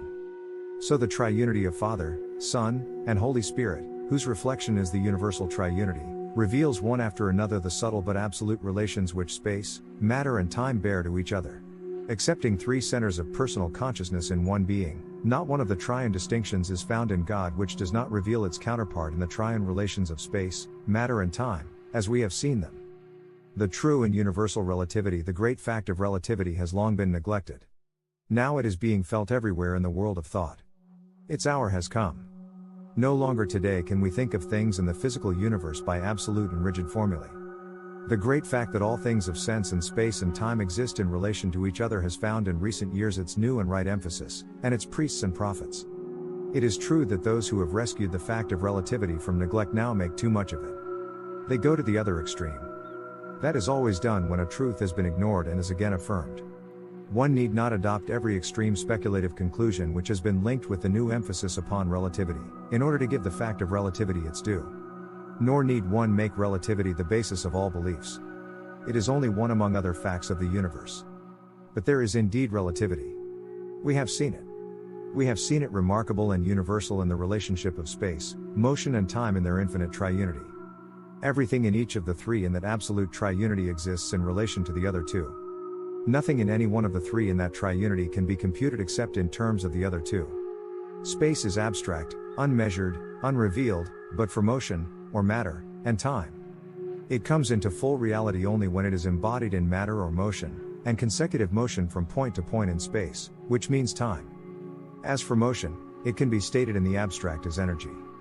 But that energy is meaningless, its rapidity, and therefore its impact, cannot be measured or stated, except by space and time, the length or shortness of time required for the motion to cover a certain space, or the length or shortness of space which it covers in a given time, or the space length and the time length of its vibrations.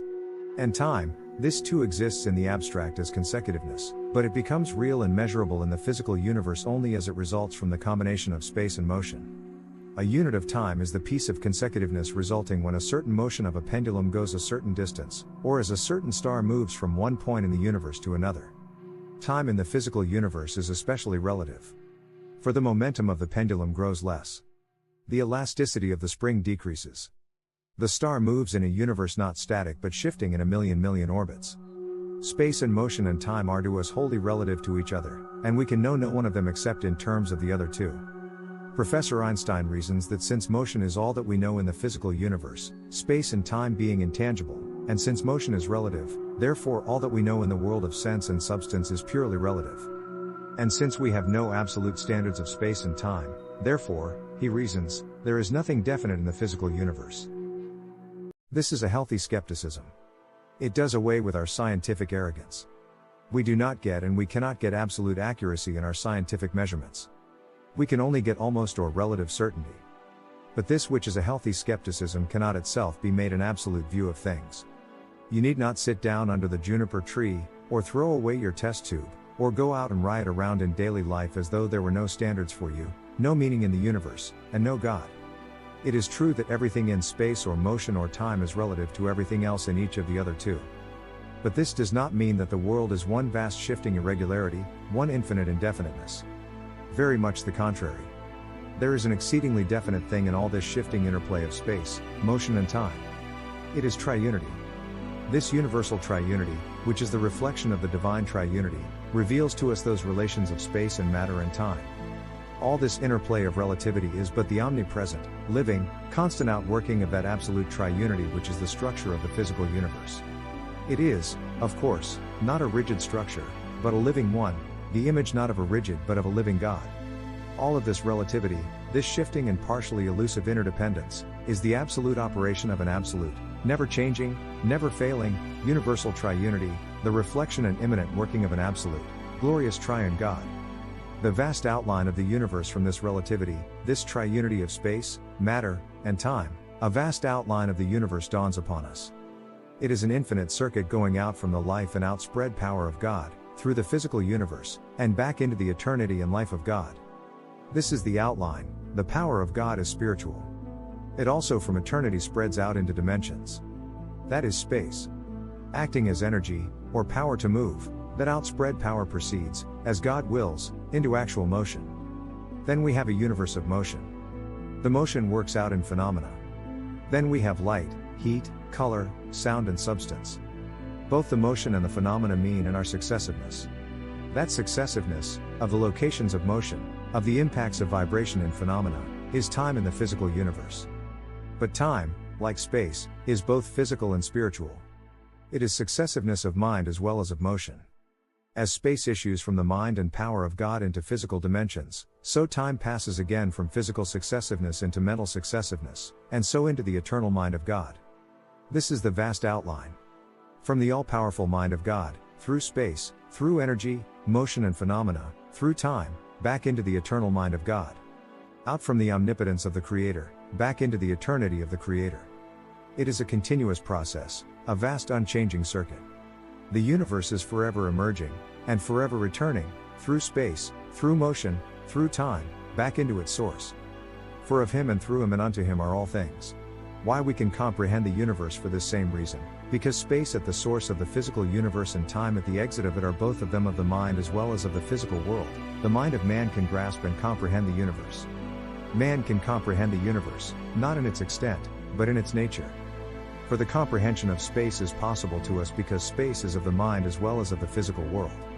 And the comprehension of time is possible to us because time is of the mind as well as of the physical world. And because motion comes out of space and passes into time, both of which we grasp, we can comprehend motion. We can comprehend it in terms of space and time. We define it as a motion of so many miles of space in so many moments of time. We can do this because space and time blend into our minds as they do into God's, and because the triune space motion time universe issues from the mind of God into reality, and returns again to that mind of God as its eternal goal, and the mind of man reflects the mind of God. That is why we can comprehend the universe. A real universe, it is necessary to be very clear about what all this means. It is not pantheism. It is not a vision of the physical universe as a mere manifestation of the being of God showing itself in unreal appearances which are but parts of Him, a universe which seems to be space, matter and time, but is not. It is quite the contrary. It is reality. It is the perception of how the mind of God through its omnipresent, outspread power projects into reality a universe which is not mind, and is not God, but is physical motion, and of how that universe of physical reality returns through phenomena and time into the mental eternity of God. The physical universe becomes, then, a vast circuit from the mind of God to the mind of God, and this vast circuit is in the absolute likeness of the Three in One. Space, or the outspreading of power, is the source, like the Father in the Three in One. Motion or matter is the visible, active embodiment, like the Son in the Three in One. Time is from space, through matter, as the Spirit is from the Father through the Son in the Three in One. And as the Spirit is the return of the Godhead again into the life of God, so time is the return of the physical universe into the life of God. For of Him and through Him and unto Him are all things. Chapter 8: The Secret of the Universe and the Problem of Relativity. What is the fourth dimension? This is not today a fantastic question, an idle puzzle. It has never really been so. An eager and deep-seated instinct has asked the question and great significances hover around it. What is the fourth dimension? What is that fourth dimension, which apparently does not exist, but to which reason strongly leads? It comes from motion in space, and its logic is beyond question. We may easily follow the steps of the standard argument. The motion of a point generates one dimension, or a line, an unbroken series of locations or points. That is very clear. A moving point creates a line. The second step is equally evident. The motion of a line or series of points generates a plane, or two dimensions. We can see this also without difficulty. A line moving sideways creates a second dimension. And the third step is equally clear. The motion of a plane generates a solid, or three dimensions. This also we easily realize. A plane, of two dimensions, held level, for instance, and moved up and down, creates a third dimension. But now we come to ground without a chart. What does the motion of a solid generate? Many say a fourth dimension. That seems to follow out the logic of the first three steps. But no one has ever experienced a fourth dimension. Does logic truly run away from reality in this matter? It seems to. Indeed, once started on that way, it seems beyond control. If a fourth dimension, why not a fifth? What would the motion of a four-dimensional figure generate, except a fifth dimension? And why not a sixth and seventh and eighth dimension? Can it be that logic runs out into an endless chain of such dimensions, further and further from reality? Can there really be such a divorce of logic from reality, and of logic based not on uncertain premises, but on the three dimensions of space and of geometry? How can the threefold reality of geometry so suddenly land us, at one move, in a world of ever-increasing unrealities? Yet surely the motion of three dimensions generates something. The motion, the reality, of one dimension, a line, generates a second dimension.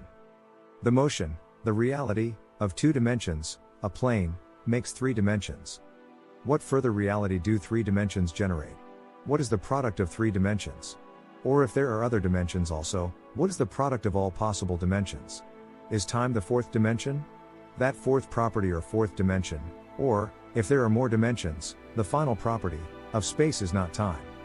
Einstein, who roams much in the realm of the fourth dimension, regards time as the fourth dimension, because, he says, things happen in three dimensions of space and in one of time. Indisputably things do happen in time as well as in space. Einstein believes that this fourth property or fourth dimension, or time, is the continuum, the thing which binds everything, including the dimensions of space, together. A point in four dimensions, or a thing which happens, he rightly calls an event, because it must be more than a point, it must be something which happens, in order to have a place in time. And he is sure that things occur in three dimensions of space and in one of time. Equally sure are many of his followers.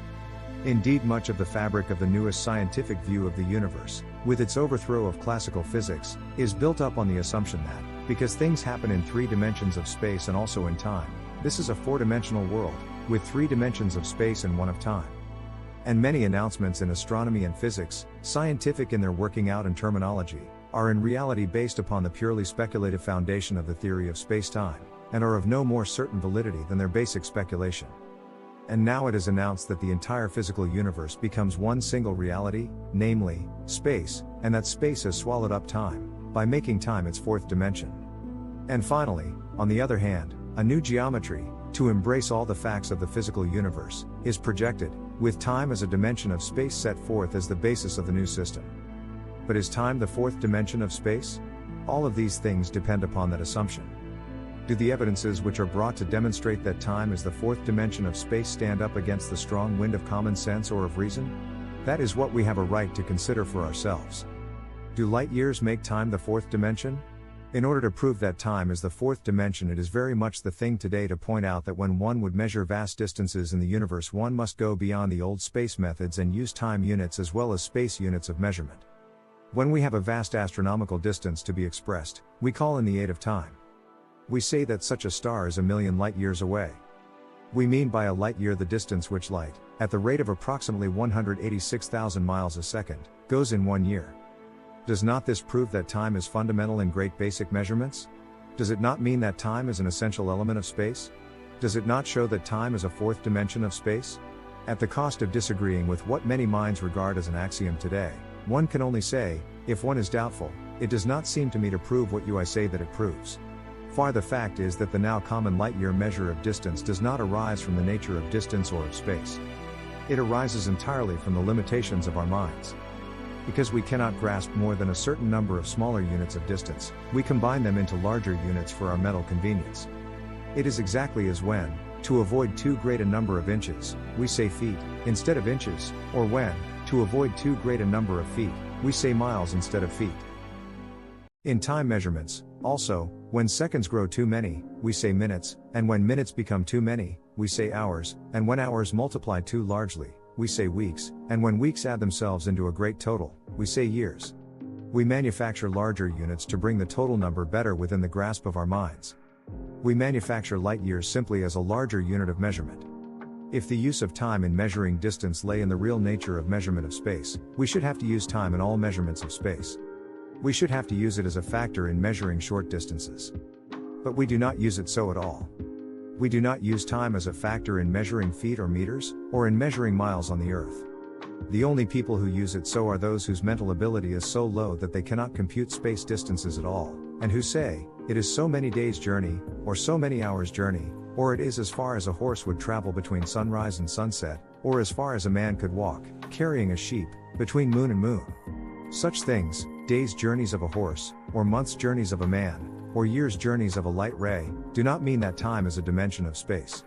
They signify simply a greater or less degree of mental inability to grasp large numbers of units of distance. Equally well, the savage meets the difficulty by saying, it is 10 times as far as from the mountain range to the distant river, or the scientist by saying, it is 1,000,000 times as far as the distance from the earth to the sun, or the mathematician by saying, it is 1,000,000,000,000 miles carried to the 10th power. It is all a matter of constructing larger units of measurement, so as to bring down the total number of units to the range of our comprehension. It does not at all show that time is a dimension of space. The multiplication table of space, motion and time, but the sensible way to settle the question is not by arguing against a mistaken association of time with space. It is by working out and presenting the actual relations. It is useless to argue that time and space are not related. They are related. They are commensurate. They are indeed so commensurate that we can describe one in terms of the other. The trouble is not that this is true. The fact should never give us trouble. The trouble is that it is only a part of the truth. It is only what the triunity of space, motion and time shows of all three of those elements. They are all three commensurate. And it is only through its part in that triunity, and by its connection with space through motion, that time is commensurate with space. It is only through motion that we can measure space and time in connection with each other. We can measure space by motion and express the result in terms of time. 100 miles covered by a motion of 25 miles an hour, and divided by 25 to get the number of hours, results in an elapsed time of 4 hours. 100 divided by 25 equals 4. Hence the basic rule, one space measured or divided by motion gives time. The distance, divided by the rate of motion at which you travel, will tell you how long, or how much time, it will take you. This is the basic rule. Space can be measured by motion in terms of time because motion touches both space and time and is expressed in terms of both. There is no direct relation between space and time. 100 miles and 4 hours have no connection unless there is motion which covers those miles and those hours and links the two together. The time is related to the space through the motion. Now this is because motion must always touch both space and time, and be commensurate with both, and with both at once. Motion can be expressed only by both space and time at once. Space can be reckoned by itself, e.g., 100 miles. Time can be reckoned by itself, e.g., 4 hours.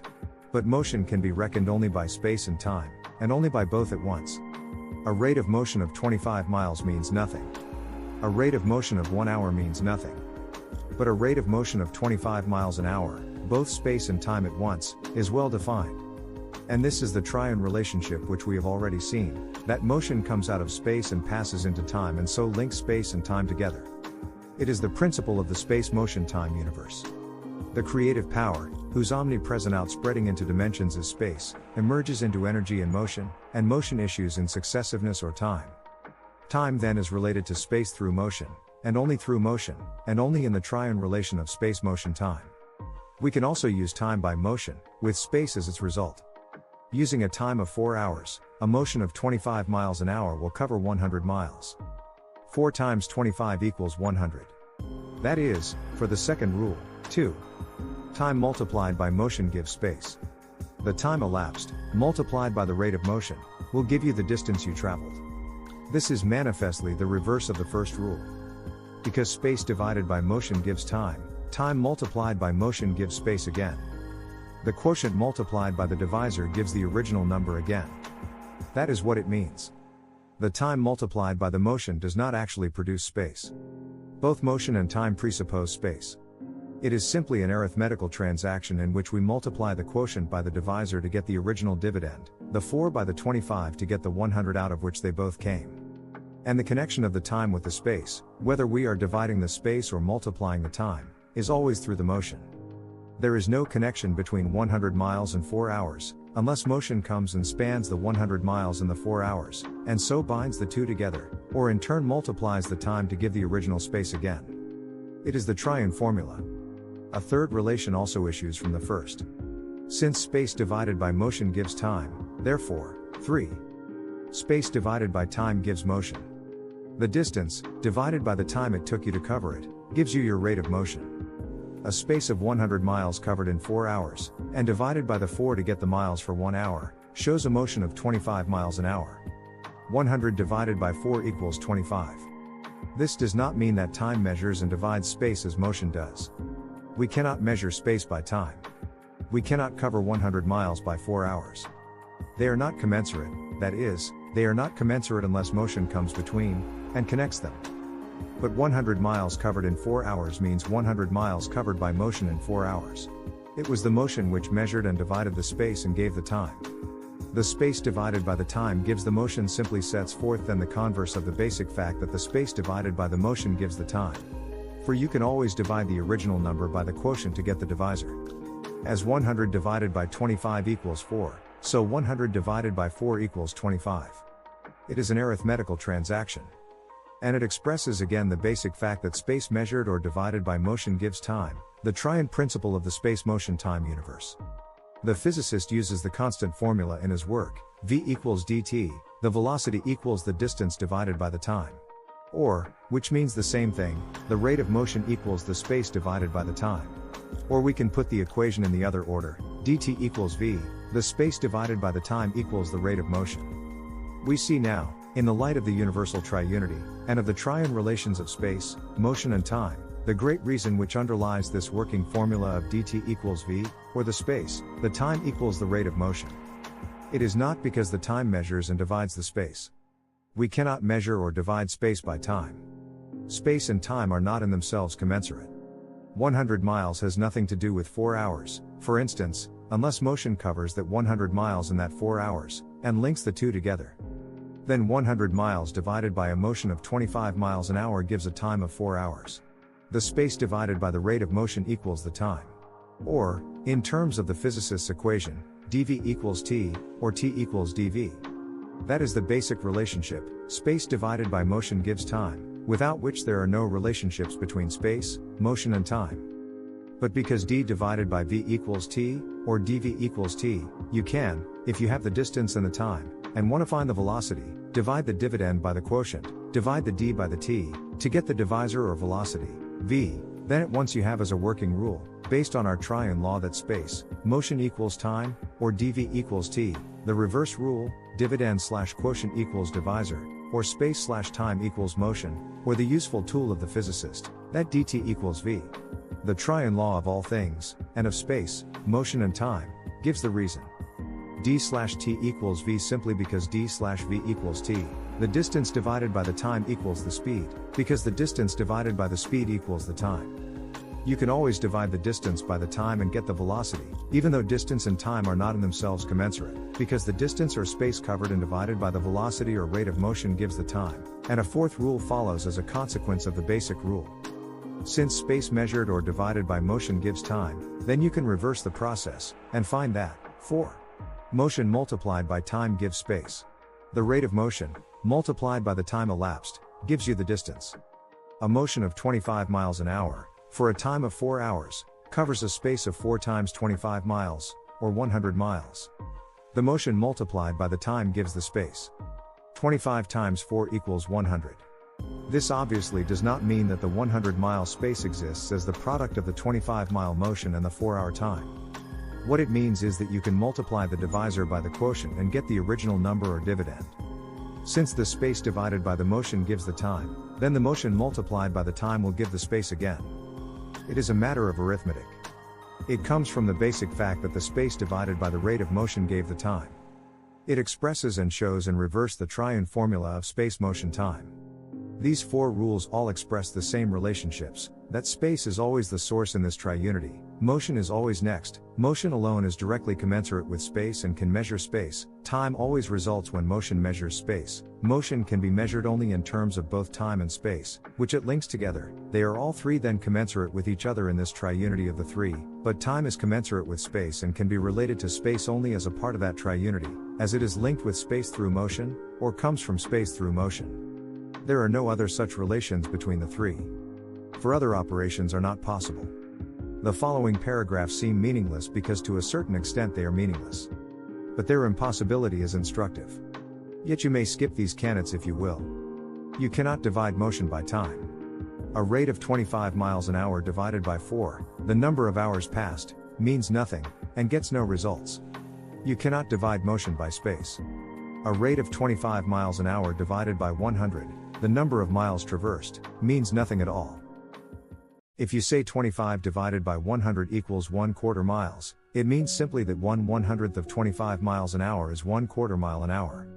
But it has no significance in the relations of space, motion and time, any more than the similar facts that 1/200th 25 miles an hour equals 1/8 mile an hour, or that 1/50th 25 miles an hour equals half mile an hour. It has nothing to do with 100 as the number of miles. And you cannot divide time by space. 4 hours divided by 100, a certain number of miles, means nothing. You can, it is true, divide the 4 hours by 100, and get 1/25th an hour, the time required to go 1 mile. But it means simply that we have reduced the dividend, 100 miles, in 100 divided by 25 equals 4, to 1 mile by dividing by 100, and so as a matter of arithmetic we must divide the quotient, 4 hours, by 100 also, and we get 1/25th an hour. We could equally well divide the 100 by 50 and get 2 miles, and the 4 hours by 50 and get 2/25ths an hour. We simply reduce both dividend and quotient by the same ratio, and we chose to divide the 100 miles by 100 in order to reduce the distance to 1 mile. In reducing the dividend and the quotient by the same ratio we have but stated anew, on a scale 1/100th is large, the formula that the distance or space divided by the rate of motion gives the time. And you cannot divide time by motion. 4 hours divided by a rate of motion of 25 miles an hour means nothing and accomplishes nothing. You can only multiply the time by the rate of motion, the quotient by the divisor, and get the dividend or distance. And you cannot multiply space by motion. 100 miles multiplied by a rate of 25 miles an hour, would be 2,500 miles, which is arithmetically correct, but an absurdity. You can only divide the 100 by the 25, and get 4, the number of hours elapsed. You can only divide the space by the rate of motion and get the time. Neither of course can you multiply motion by space. 25 miles an hour multiplied by 100, the total number of miles traversed, would again be 2,500, this time 2,500 miles an hour, which is again absurd and meaningless. Neither can you multiply space by time. 100 miles multiplied by 4, a certain numbers of hours, means nothing. You can only divide the 100 miles by 4, the number of hours passed in motion, and get the 25 miles an hour, the rate of motion. Neither of course can you multiply time by space. 4 hours multiplied by 100, a certain number of miles, means nothing. There is no connection, no relevancy, between the hours and the miles. It is only when the 4 hours are the time resulting as a certain motion covers the space of 100 miles that you can relate the 4 hours and the 100 miles to each other. They are related to each other solely through the motion. And then you can only divide the space by the time, the 100 by the 4, and get 25, the miles per hour, because the space was the dividend and the time was the quotient, and the space divided by the rate of motion equals the time. These include all the possible or impossible combinations of the three, space, motion and time. Even the impossibilities emphasize the relationship which the 4 possible combinations so clearly express. This relationship is so self-evident as to be axiomatic. The axioms of space, motion and time: 1. Space can be measured or divided by rate of motion, with time as the result. This is the basic relation: space measured or divided by motion gives time. 2. Space, therefore, the dividend, can as a matter of arithmetic be divided by time, the quotient, with the rate of motion, the original divisor, as the result. 3. The rate of motion and the time can be multiplied, either one by the other, the divisor multiplied by the quotient, or the quotient multiplied by the divisor, the rate of motion multiplied by the time, or the time multiplied by the rate of motion, with the dividend, the distance or space traversed by that motion in that time, discovered again by the multiplication. 4. Space is the source. It is space which is traversed and measured or divided up by the rate of motion, with time as the result.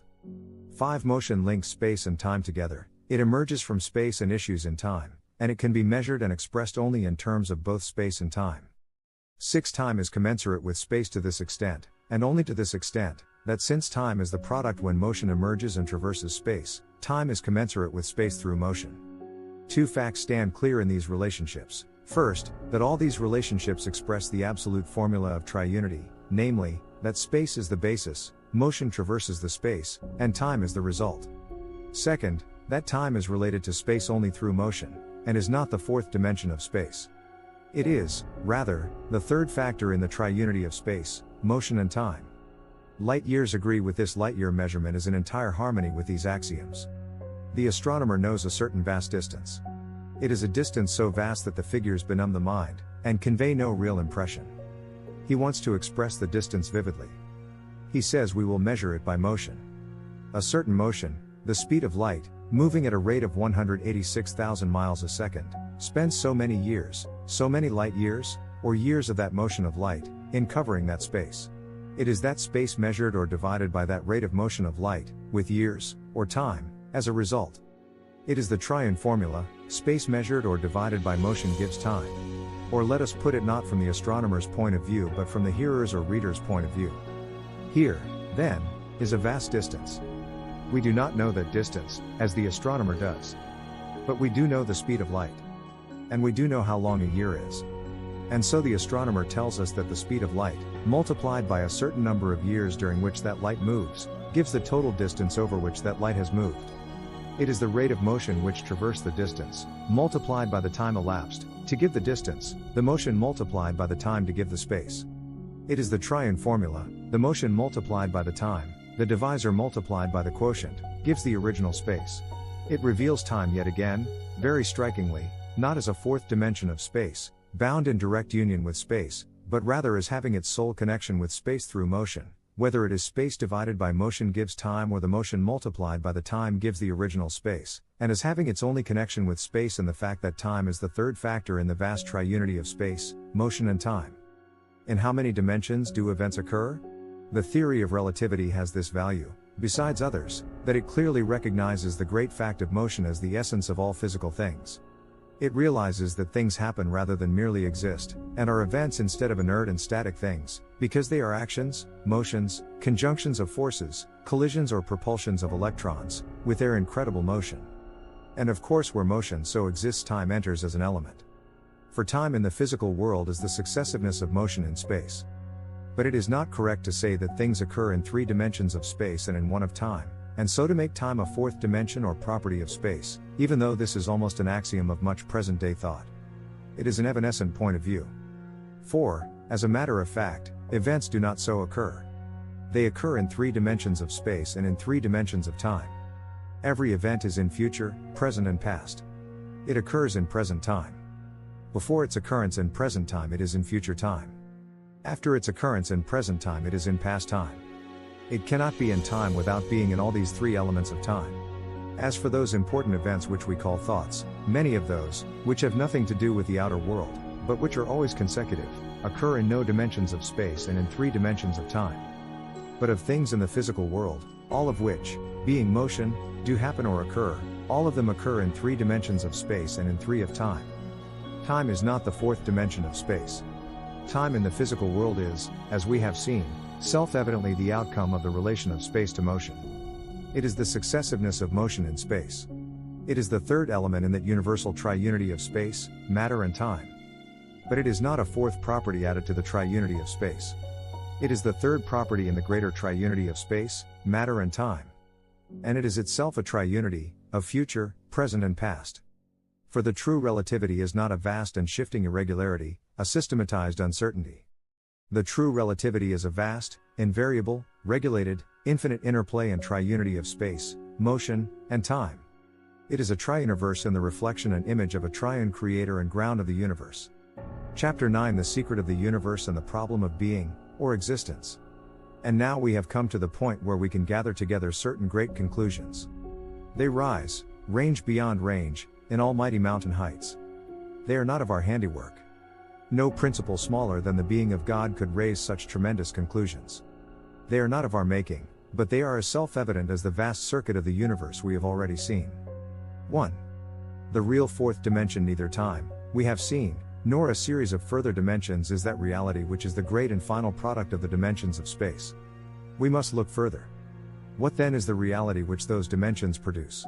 We know that the motion, the existence, of one dimension, a line, generates a 2nd dimension, thus making a plane. The motion, the existence, of 2 dimensions, a plane, generates a 3rd dimension. What is it which 3 dimensions generate or produce? The answer, when we brush aside all theorizing, and gaze directly at the facts, is very clear. What is it which 3 dimensions produce? Whatever else they may produce, whatever other dimensions they may or may not generate, the supreme thing which they produce is space. For when 3 dimensions are combined, space becomes a reality, and not until then. Space is the product, it is the combination, it is the unity, of the 3 dimensions. Space is the reality which the 3 dimensions generate. If there are further dimensions, the great final reality which they combine to produce is the same space. If they did not combine in the unity and reality of space, the dimensions would possess no reality. All is imaginary until there are 3 dimensions. Space is the great reality which they generate. And that series of further dimensions, which mathematical speculation seems to demonstrate, is simply the ever-intensifying reality of space. This is more clearly stated and thereby confirmed when we remember the yet higher way of demonstrating further dimensions. We have a pencil or sheaf of an infinite number of lines all passing through a certain point. That infinite number of radiating lines means, of course, 3 dimensions. This is the argument of descriptive geometry.